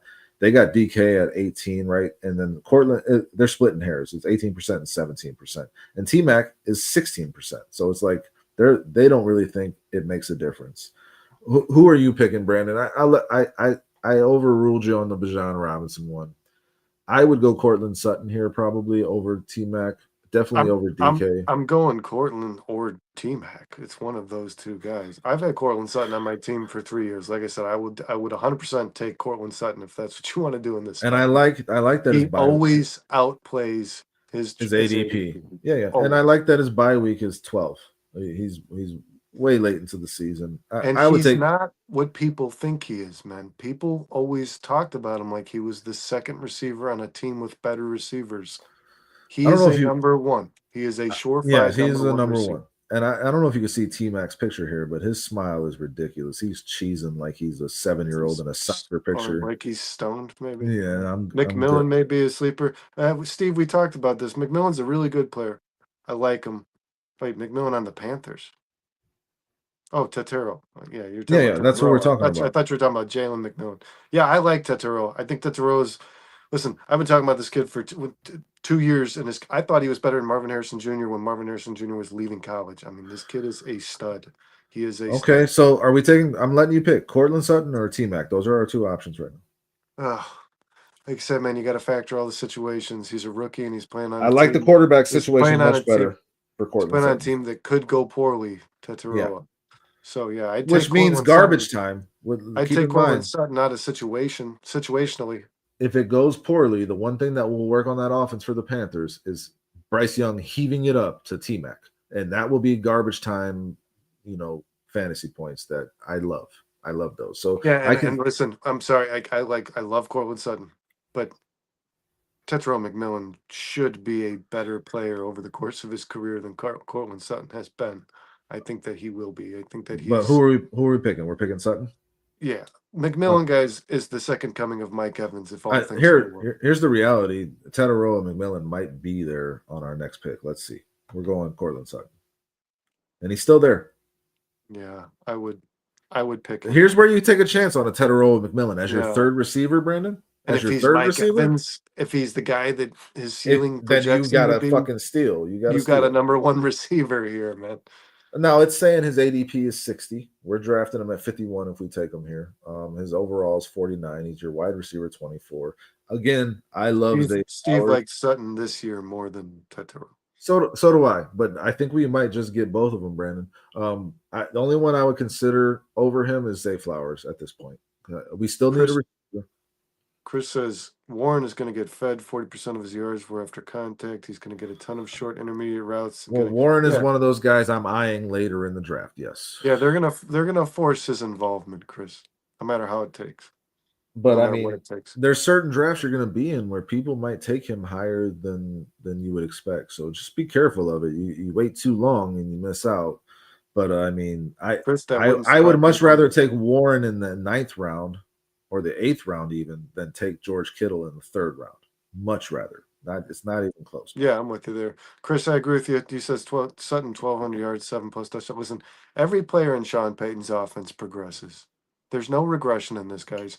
This Denver team is going to get better. And Yeah, we Sutton's drafted gonna- Sutton already. Let's progress this draft a little bit. Are we going Tedderow and McMillan or Zay Flowers? Tet for sure, dude. Okay. This is where you take a chance on Tedderow and McMillan as your 3rd receiver, not as your 2nd. I like this a lot better. Because and the ceiling says he could yes, be your number 1 receiver. that's that risk or reward you were talking about, Brandon. The reward is very high here with where we're getting them. Steve says MJH, Sutton, and T-Mac, not too shabby. No, I'm feeling pretty good about this. No, I yeah. like the running backs a lot too. Bijan Robinson and Chase Brown. Chase Brown's about to snap. We got to see what's left at running back because we went heavy with the running backs to start, and we're pretty well set there. But I want to see what's left at running back. This is where I would pull up a tight end list, man. I'm not touching a tight end yet because I'm looking at let's see here. TJ Hawkinson, Travis Kelce, David Njoku, Evan Ingram, Mark Andrews in the next tier. I don't want to touch any of them. Yeah, we can wait for Evan Ingram. Here, again, and this is just my strategy, and I'm putting myself out there by saying it because, I mean, I won 2 out of my 3 leagues last year. And then you have years where your strategy backfires and you fucking – like the Tetero McMillan thing. You take your risks, man. Yeah. I did not mean to click on Jordan Mason there. My apologies. But I'm going to stack up receivers and running backs early on with my first 8 picks. And I do that, and that's what I want to do. And I will wait on quarterback. I will wait on tight end, and I will find a value there that I can feel comfortable with. But I will feel strongly about my receivers and my running backs, Brandon. That's how I want to approach my fantasy draft. Chris says I wouldn't take him now, but I love Sharp this year, Charbonnet. Yeah, I wouldn't touch him here. I fucking love Zach Charbonnet as well. You need a Walker injury for that to be okay. So here's my conundrum, and I think you already know. I think you already know what I'm going to do here. But we got Rome Odunze right there. Rome, Stephon Diggs, and Ricky Pearsall. I know Kyle loves Ricky Pearsall. I love Ricky Pearsall. I think he's going to have a damn good year. Let me ask you a question. I think Rome Odunze has a fucking great year. I think Rome Odunze is a steal here. Is Emeka Egbuka still there? I would imagine so. No, did he go, huh? Yeah, he probably that kid's a monster, man. Yeah, he's gone. Guys, if you haven't watched any of like the film from camp, watch it. I'll say this. There's no way Rome Odunze goes ahead of Emeka Egbuka. No fucking way. There's no way. You mean? Yeah, it goes behind. Yes, there's no way Emeka Egbuka is gone before Rome Odunze in any draft I'm doing. There's no way. Yeah, well, it shouldn't. I mean, like, listen, because let's say he's still there. Let's say I ask you, is Egbuka still there? You say yes. I would not have implied we should draft him because you can't have T-Mac and you can't be doing that. You're getting crazy if you're doing that.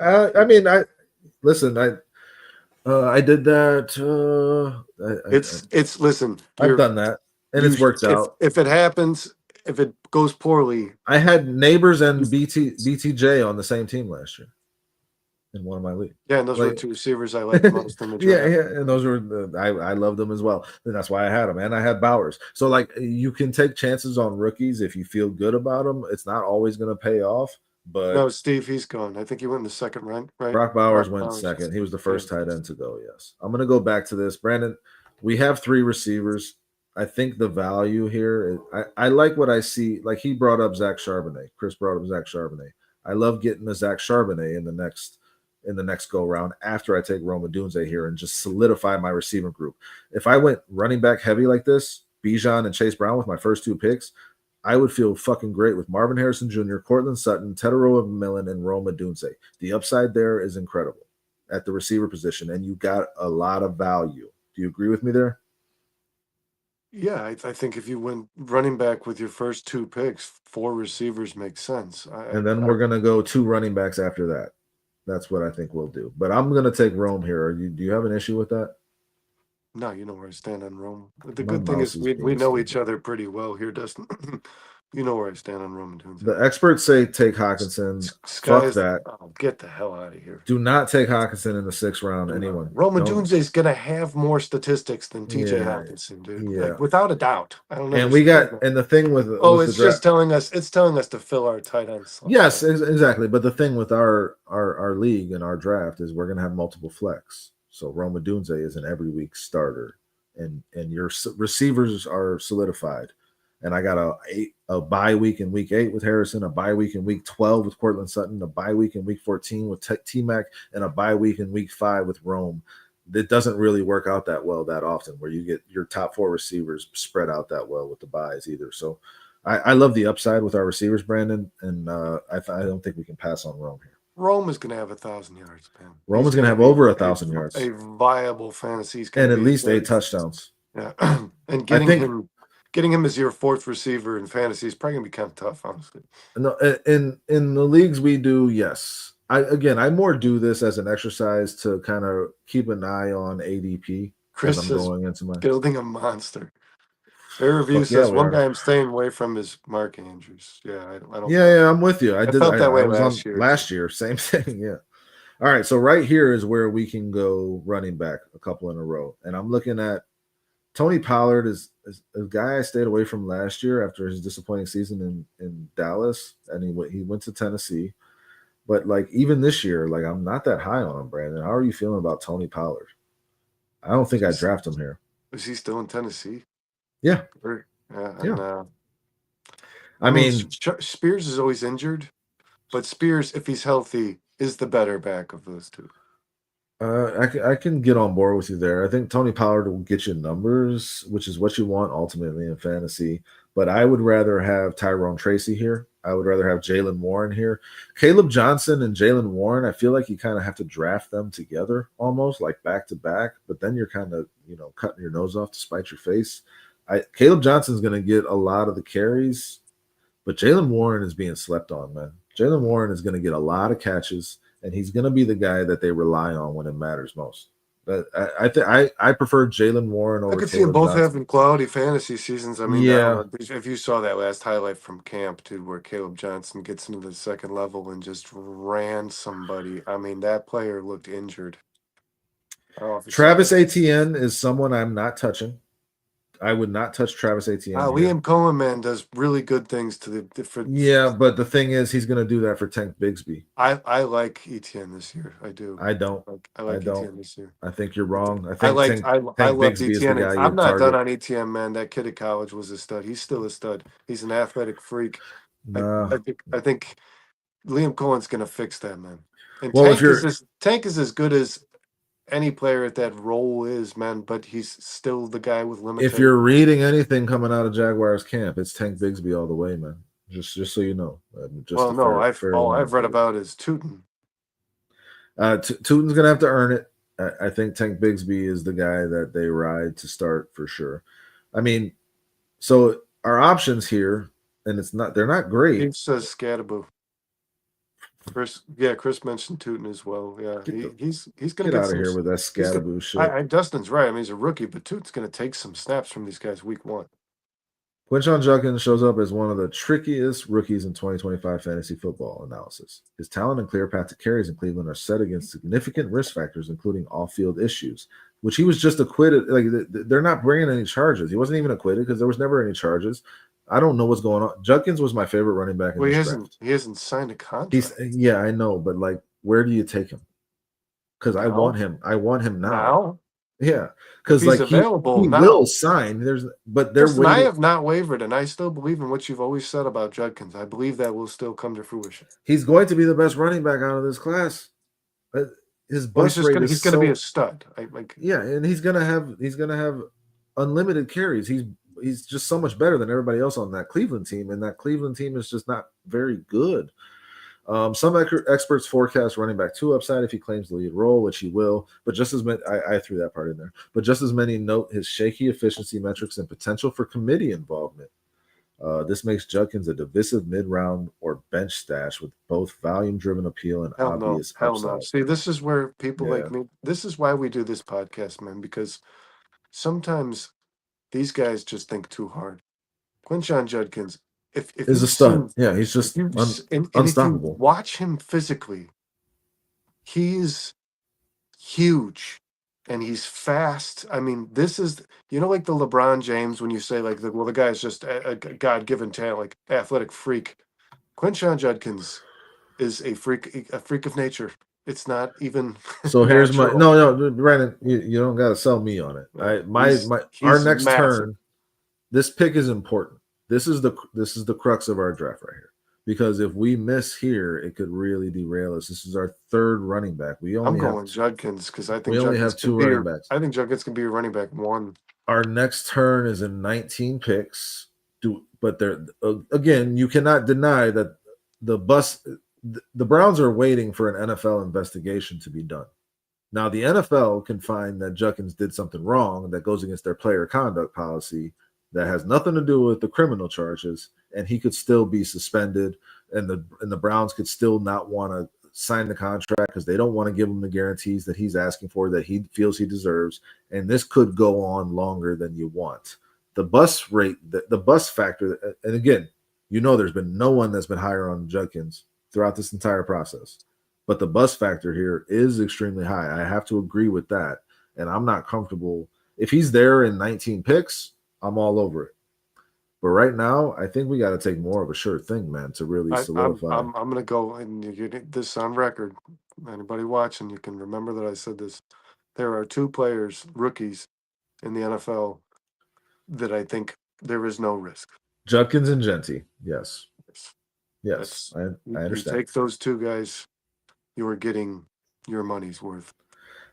I mean, to me, it's Caleb Johnson. Jedediah joined us. Jed's in the building late Because night. you might be right, but I've never once thought of a sports journalist as the type of person to think too hard.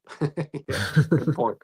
Yeah, I mean, it's. Don't you guys feel like sometimes when you see these rankings and stuff that the mainstream and the media puts together? Okay, Brandon, are we going Judkins, or do you think Jaylen Warren is a safer pick? Caleb Johnson. I like Judkins way more than Jaylen. Zach Charbonnet. I like Judkins more than Charbonnet. Okay. We're taking Judkins. This is a big risk, though. I don't love Sampson, and that's.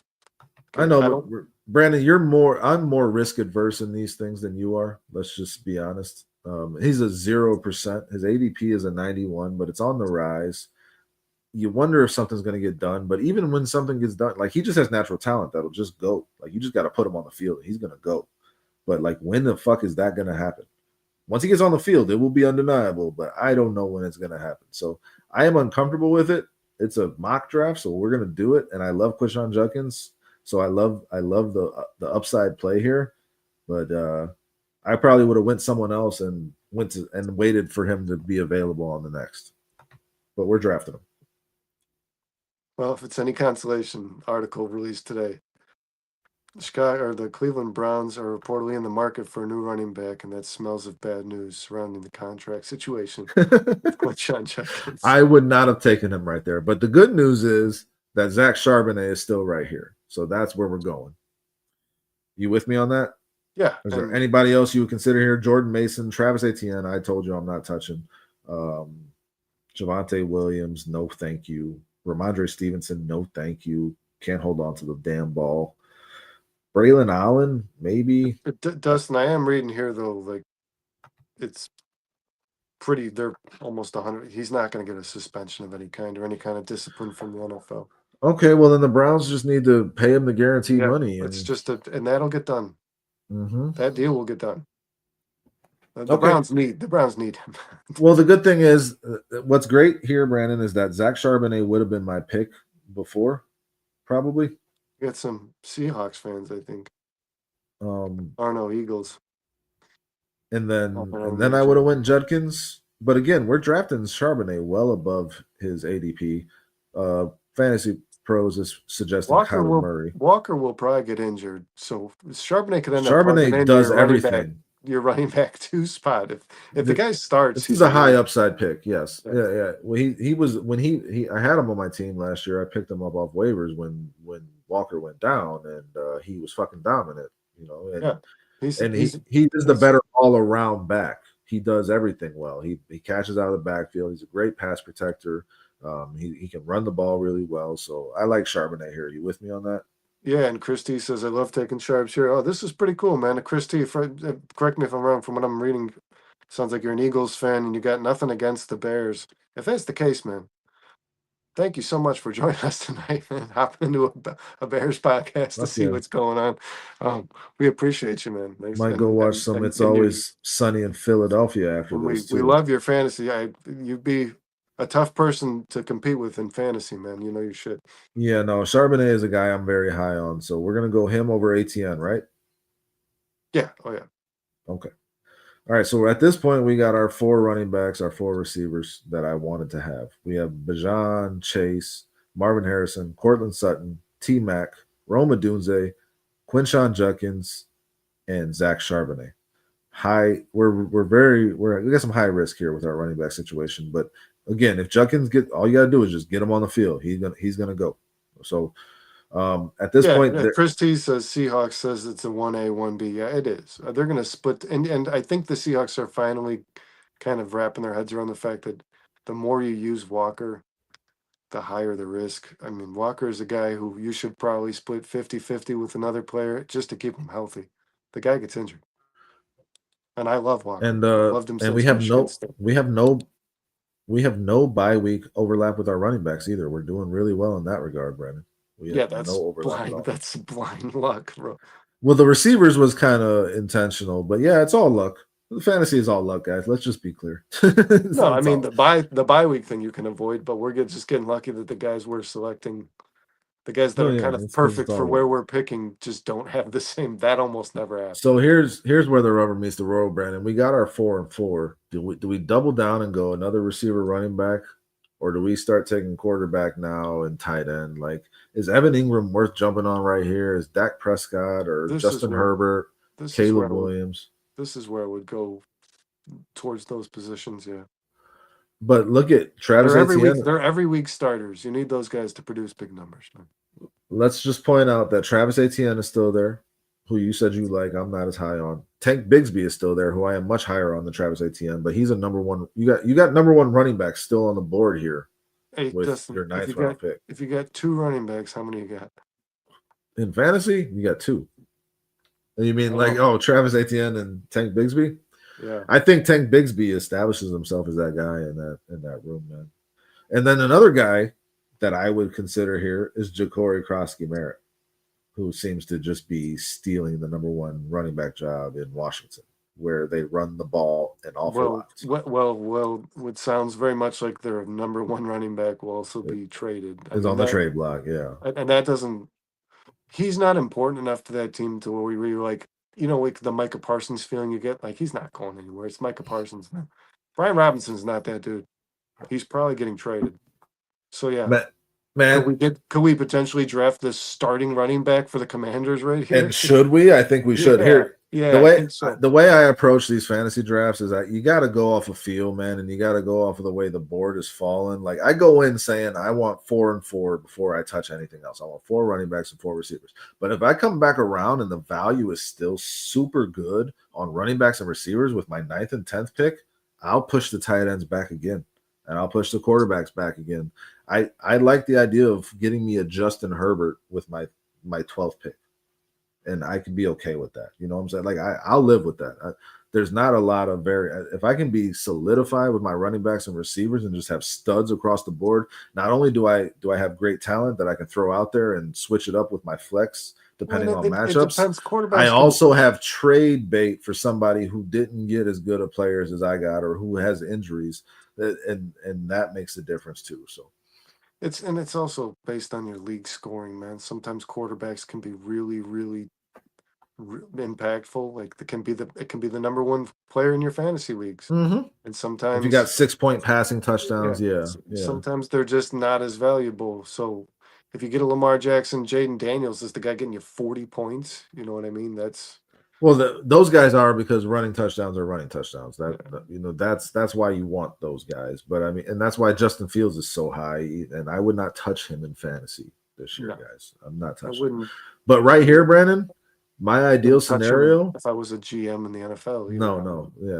My ideal scenario would be taking Krosky Merritt and hoping Luther Burden is still there when we wrap around. Jed says I lost y'all email, but I'm still down for a bare minimum fantasy. Oh yeah, we're gonna do the league, man. We said we're gonna do it. We're gonna do it for sure. Yeah, well, we gotta get on that because it's fucking coming up. Yeah, Dustin, you gotta do that. No, you're the guy who does the I know. fantasy leagues. I just draft and win. What's going on? You said you were gonna do that weeks ago. Yeah, we're gonna get that going. Jed, Sure we are. Yeah, no, I think we should. If anybody in here right now wants to get involved, just throw your emails in the chat and Brandon will write them down and then get this thing started promptly. Brandon, what do you think? Krosky Merritt right here? Yeah. Or do you think tight end is like Evan Ingram or Dak Prescott? Like I'm not. Caleb Williams is right here. Who's left at tight end? Evan Ingram, Tucker Kraft, Tyler Warren, Jake Ferguson, Dalton Kincaid, Dallas Goedert, Colston Loveland. Let's wait. If we can get Tyler Warren. I mean, Tyler Warren is going to go soon, but I think I would rather take a shot on Krosky Merritt here. No, I'm saying like maybe we can get Krosky Merritt and then Warren comes still. There's a lot of tight ends ranked ahead of him. His average draft position is 165, and we're taking him 99. But he's going to be the number one running back for that team. And I got to give props. Sean's been on this since he was drafted. Yes, Sean turned me on to him before we knew Brian Robinson. I didn't know who the fuck Ja'Cory Krosky Merritt was. Not going to be a Commander. But now I do, and we're drafting him in the 9th round, and I think that's a fucking steal. Tucker Kraft is still there. Dak Prescott is still there. Is Tyler Warren still there? Luther Burden is still there. Do we take a shot on our next turn? Is in 5 picks. We can go. Tyler Warren still there? Yes, he is. I'd take him here, man. Because I think he's going to be. Listen, you don't have to be a really good quarterback to get the ball to your tight end, man. Matter of fact, the less talented you are as a quarterback, the more often you'll look to your tight end. I feel the biggest great. Body on the field. Warren's going to have production on that football team. There's a part of me that wants to draft Colston Loveland over Tyler Warren, but my ideal situation is Tyler Warren and then Colston Loveland, like back to back. Those are my tight ends. I'm good with that. I feel good about what we did with running back to insulate ourselves from the Quinshon Judkins variants. We got Charbonnet and Krosky Merritt just sitting there on our bench. So if Judkins ain't playing to start the season, we got these guys to throw in there, and we're going to do fine. So if you want to go Tyler Warren here, we can. A big part of me wants to take Luther Burden because he's gonna come on at some point in the season and could be a league winner type of player in my mind. But we need a tight end. So you want to go Tyler Warren? Yeah. And Luther Burden might still be there, dude. I doubt it. I highly doubt it. But we'll see. Didn't you say we have pick again in 5? Our next turn is in 5 picks. So, and we're getting him at his ADP is 97. We're getting him at 118. That's Tyler Warren's picture? Yeah, he looks like a country singer. Don't take Tyler Warren. Yeah. All right, we're drafting him. Looks like a guy who's not going to succeed in the NFL. All right, is Luther Burden still here? Luther Burden is still there, but so is Colston Loveland. We like Colston Loveland better than Luther Burden? Of course. Immediately, yes. This is my ideal situation, man, where I have Colston Loveland and Tyler Warren to alternate. He says Chris says grab JCM, which we did. Then he said grab Loveland later. We got Warren, Chris as well. We're gonna go Loveland here. Yeah, we can get all 3. But we're passing up on Luther Burden to do it. We're not going to get Burden. So we're going to have to fall back on a Kyle Williams or something like that. Is that all right with you? Yeah. We are killing it with our tight ends, though. We're going to have Colston Loveland and Tyler Warren. I like the upside. One of them is going to hit. That's what you're doing here. When you take Tyler Warren and Colston Loveland, you're saying one of these guys is going to have that Brock Bowers season, and I'm going to have them both. And whoever has it, I'll have them. That's what you're doing. The other guy's probably going to come on late. All right, so we just went Colston Loveland, and as I told you, Brandon, let's go Romeo Dobbs here. Fuck no, I'm just kidding. I'm talking about, as I told you on last Thursday show when we did our quarterback rankings, I fully expect Justin Herbert to have like a top 5 season this year. I think he puts it all together. This is that year for him. So having him here at 142 as our quarterback, I love that. Let's see what else we got, though, just to double check. And to recap, guys, for everybody, just if you can't see it, I know it's tiny, Bijan Robinson is our running back 1. Chase Brown's our running back 2. MHJ is our receiver 1. Cortland Sutton's our receiver 2. T-Mac is our receiver 3. Tyler Warren is our tight end 1. Rome is in our flex. Roma Dunze. Quinshon Judkins. We took a risk there. Brandon shooting from the hip. Zach Charbonnet and Ja'Cory Cross-Merritt to kind of insulate ourselves from that Judkins variance. And we got Colston Loveland as our backup tight end. If there's a tight end that's going to have a breakout rookie season, we have them on our team right now. So I like that. And if it doesn't work out, we can always drop one and just go to the waiver wire. Chris says y'all are murdering this mock. Fuck yeah, we are. Thank you, Chris. Charbonnet is a week 1 flex. Yeah, Charbonnet is a really solid. Charbonnet is exactly who he was in college. I mean, the guy just didn't miss a beat. What's going on with Kyle Williams? Undisclosed injury, has missed practice and not expected to play in preseason finale, 820. Right now, we need to go quarterback or receiver. Do you want to just wait on receiver? Because let's go one guy who is a must-have for me is Jack Besh, and he's just sitting down there. If our next turn is in 5 picks. We can go Justin Herbert here or Caleb Williams, Brandon. It's up to you. You make the call. And then our next turn in 5 picks, we can go back for Jack Besh. I'm gonna say Caleb Williams, man. You're gonna go Caleb over Justin Herbert? Yeah. I think Jim Harbaugh, Ben Johnson wants a balanced offense. He almost always goes 50-50 over the course of a year, where Jim Harbaugh is going to run 60% of the time. I like Caleb. If Ben Johnson, man, gets what out of Caleb, what we believe is in there, man. I mean, this guy is a 4,000-yard, 30-touchdown passer. You know what's funny, Brandon? Yeah, no. I agree with you, man. It's good, and he's looking good. I like Justin Herbert a lot. I think he might end up having a better overall season than Caleb Williams, but I think it'll be close. Justin Fields is our Fantasy Pros #1 consensus pick at 45%. We are not touching him. What's funny though is that we're saying we're murdering this draft, and watch when we get our grade, it's going to be like an 81. We get like a Chris definitely knows fantasy, man. He says I traded Kyle Williams for JCM for Merritt, but I got Jetta's. Who's Jetta's? Jetta is Jefferson, Justin Jefferson. Oh, Neighbors, Worthy, Ekbuka, and a 12-man league. Wow. Yeah, your receivers are.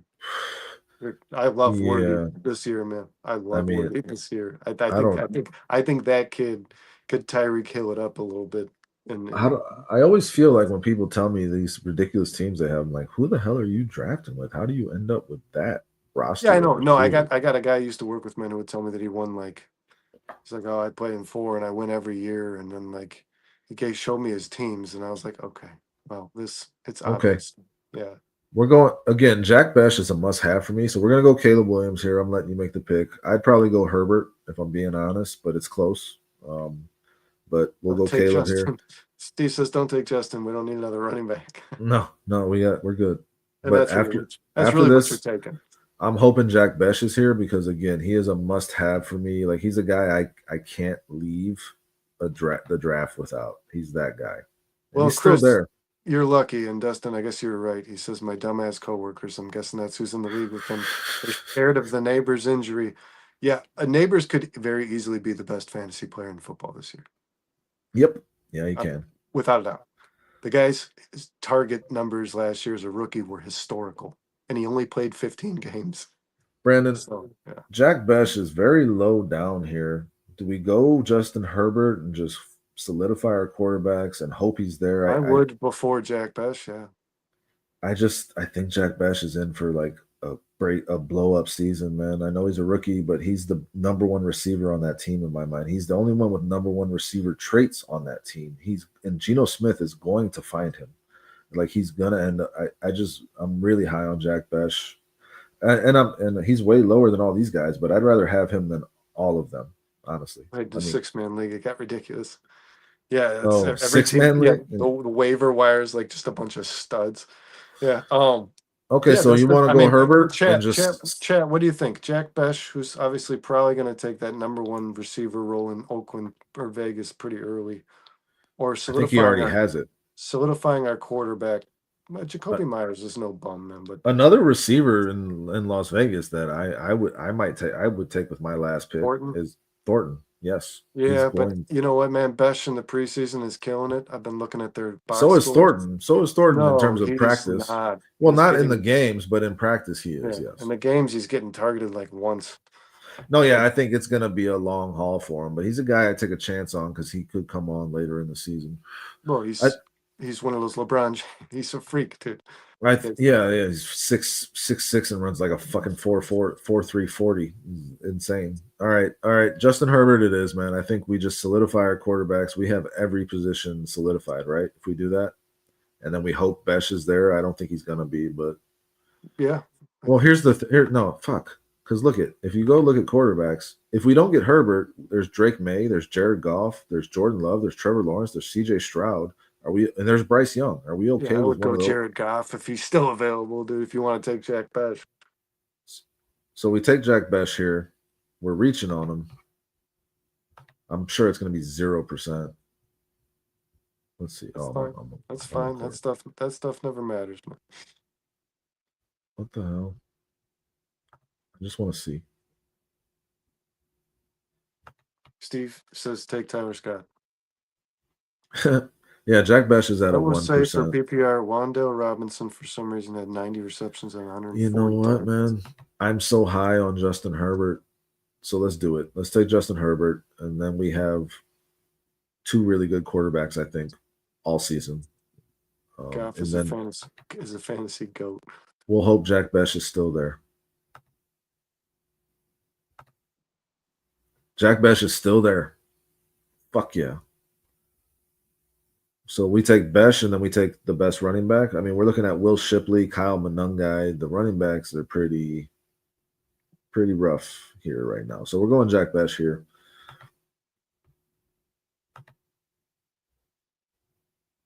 Again, I could be wrong, guys, but Jack Besh is a guy I want to get in all my drafts if he's there on good value. And I think 166 is good value. I only got one other bench spot and a defense to pick. So Jack Besh is a guy I'll take. His picture is strange. It's like turned. Oh yeah. Yeah, it looks like a LinkedIn profile. yeah, we should. What do you think of Quentin Johnston this year? I'm just curious. In your general, not we exclude fantasy. Well, I know he's in concussion protocol, as I'm pointing out right here. My impression of Quentin Johnston is like I expected him to come on last year, and he kind of did. But then he still has moments That's where why he I'm just asking. He looked and good. then I was saying I was high on him. I wasn't giving up on him yet, but then he still has moments where he just drops the ball, man. Like he just loses focus and drops the fucking ball. Like, Is Ollie Gordon still on the board? let's see. Yeah, he's right there. Yeah, with A-Chain's injury, man, that's a guy. You know who I mean, he went a couple like a round or two ago. Wright is the guy. Right? Wright is the guy. It's not Ollie Gordon. He didn't look. Wright is I was at that preseason game. He looked kind of like a bum, dude. But I don't know. Yeah, he's got the speed though that McDaniel likes, and he's decent power. I think Ollie he's the guy. Gordon's already passed him on the depth chart, man. So would you take Ollie Gordon for your last bench spot here? With A-Chain's injury? Probably. Or Romeo Dobbs or Quentin Johnston? I mean, let's say A-Chain's injury lasts a couple weeks of the season and Ollie Gordon established himself as a beast. You know what I mean? Like like even if when AJ comes back, what about Ollie Gordon does that with his opportunity. What about Brashard Smith? What about taking a flyer on if he's on, is he there? Brashard Smith is still there. Yeah, take him. Wow. I love him in fantasy, man. That's crazy. Yeah, and he's a guy that might not start out real hot, but he looks good. Strong. He looks good so far. He looks really good so far, guys. Yeah, okay. For everybody watching this chat right now, like, and Dustin, we're kind of giving you Jack Besh and Chris. You sound like you know what you're doing when it comes to fantasy. So I'm not trying to speak down to your kind of son. Jack Besh's name should be on everybody's board, and Brashard Smith should be somebody you're taking, like your third or your fourth running back could be Brashard Smith. What Andy Reid is going to do with this kid? And we have him as our sixth. I think Patrick Mahomes is going to get him. Patrick Mahomes is going to get him the ball. But They're what going to Andy find a way to Reid's get him involved in the what offense. what Andy Reid's going to do to scheme this guy into space, and he is just a burner. Man. Okay, so we're drafting Brashard Smith. Yeah, without a doubt. Yeah, over Ali Gordon, 100%, right? Like I wouldn't even think about that. I can't see the list, man. I can't see who's still. Well, that's why I'm here to. Okay, so let's recap before we draft our defense. I mean, we'll get our grade. We got Caleb Williams as our starting quarterback, Bijan Robinson and Chase Brown as our 2 running backs, MHJ, Cortland Sutton, T Mac as our 3 receivers starters, Tyler Warren as our tight end, Rome and Quinshawn in our flex, and Quinshawn will come out for Zach Charbonnet probably, and then we got Ja'Cory Krosky Merritt as well. Colston Loveland. So we have the 2 tight ends that we think will blow up this year. And if we have both on our team, chances are we'll have the one that does it. Justin Herbert as our backup quarterback, who might end up being our starter, because I think Justin Herbert's in for a hell of a year. Jack Besh as our last receiver, who's a number 1 receiver, guys. Jack Besh is the number 1 receiver in Las Vegas. You said Jacoby Myers is no slouch, but he's not a number 1, Brandon. Like, no, he's a good player. But my point is, like, that role of the number 1 needs to be filled, and Geno Smith loves that role. He loves throwing to the outside on deep balls. Yeah, I was going to say, when we talked about Jack Besh, 2 receivers were not fantasy worthy when Geno Smith was in Seattle. He throws the ball to his best target a lot. Yes, and the slot, he'll hit it, and Jacoby Myers will be decent, but Jack Besh will be the guy, the go-to guy. So you're getting a number 1 receiver in the 14th round, guys. Whether or not that's like awesome production, I don't know, but the value is too high to pass up on. And then, as you said, with Brashard Smith, man, he's a gadget guy in Andy Reid's offense with Patrick Mahomes as the quarterback. That's going to have value, and if you get that with the 15th pick, that is insane. Patrick Mahomes and Andy Reid just got Tariq Cohen. All that being said, we're going to be fucking graded so shitty. Watch. Of course, we've taken above the ADP almost every pick. Yeah, Chris, I agree. Besh has a great shot at taking over a shallow wide receiver room. That's exactly my point. I think he already has, to be honest. And he says, I hit this late, and this late I hammer upside down. You mean reversing the board? Because listen, this is when, by the way, man, is Roman Wilson still there? Probably, but we've already filled out our bench, so we're done. And he also says, you got horses in your lineup and your bench is nothing but upside. Love this draft. Fuck yeah, Chris. Is Roman Wilson still? I'm just curious. I want to see where he's. Yeah, he's way down here at number 86. That's crazy. That dude's going to be a stud, too. Pat Bryant is right above him. I might have taken Roman Wilson over some of the players we took late if I known he was still there. Oh, I mean, that we missed on Tesla as well, right? Yeah. No. Isaac Tesla is still there too. Number 100. I'd wait on that, but Jalen Royals in that KC offense too is the guy to keep an eye on. Pat Bryant, Roman Wilson, I love him as well. Brandon, I'm with you. Jalen Noel in Houston could be something. Like there's a lot of high upside that you can target on it for depth. Late. If Roman Wilson stays healthy, he's going to have a huge season. Well, I think this fantasy team is going to have a huge season. Let's see what our defense is here. Right now, we're. I would go Chargers here. We got Detroit Lions, Los Angeles Rams, LA Chargers, Green Bay Packers, New York Jets, Dallas Cowboys. Those are our top 6. I like the Rams, man. We could go Chicago Bears for the fuck of it.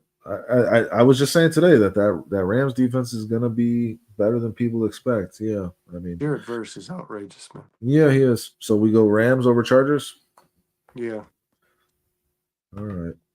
Let's get them. And then that's our draft, man.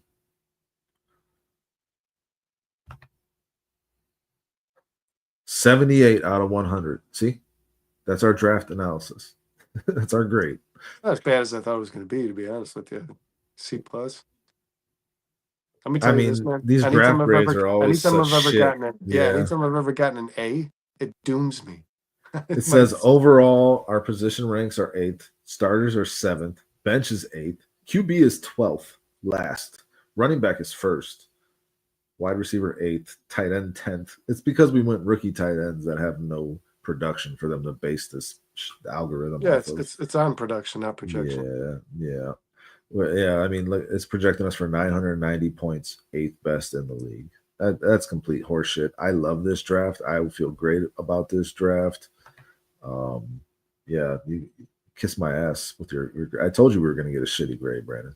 I told you. I don't really care, man. I mean, those grades have never once in my life, in like 12 years of fantasy, multiple leagues per year, had a reflection over what my team did in the long term, man. Never. Chris, I always thought Herbert was very fucking average, man. I never saw it with Herbert. I got to be honest. He's not a guy I had any faith in at any point at all, ever once. And then he's asking, Jed's asked our email is just 4-star Chicago Sports at Gmail, right? yep, Yeah, 4 stars. That's with an S. Chicago Sports at Gmail. I'm sure. And yeah, just the traditional spelling there, Jed. Yeah. Giants D line is insane. Yeah, that there's some upside to look for in that Giants defense for sure. There is. Well, I thought I think it's the best unit in either the Buccaneers wide receiver room or the Giants defensive line.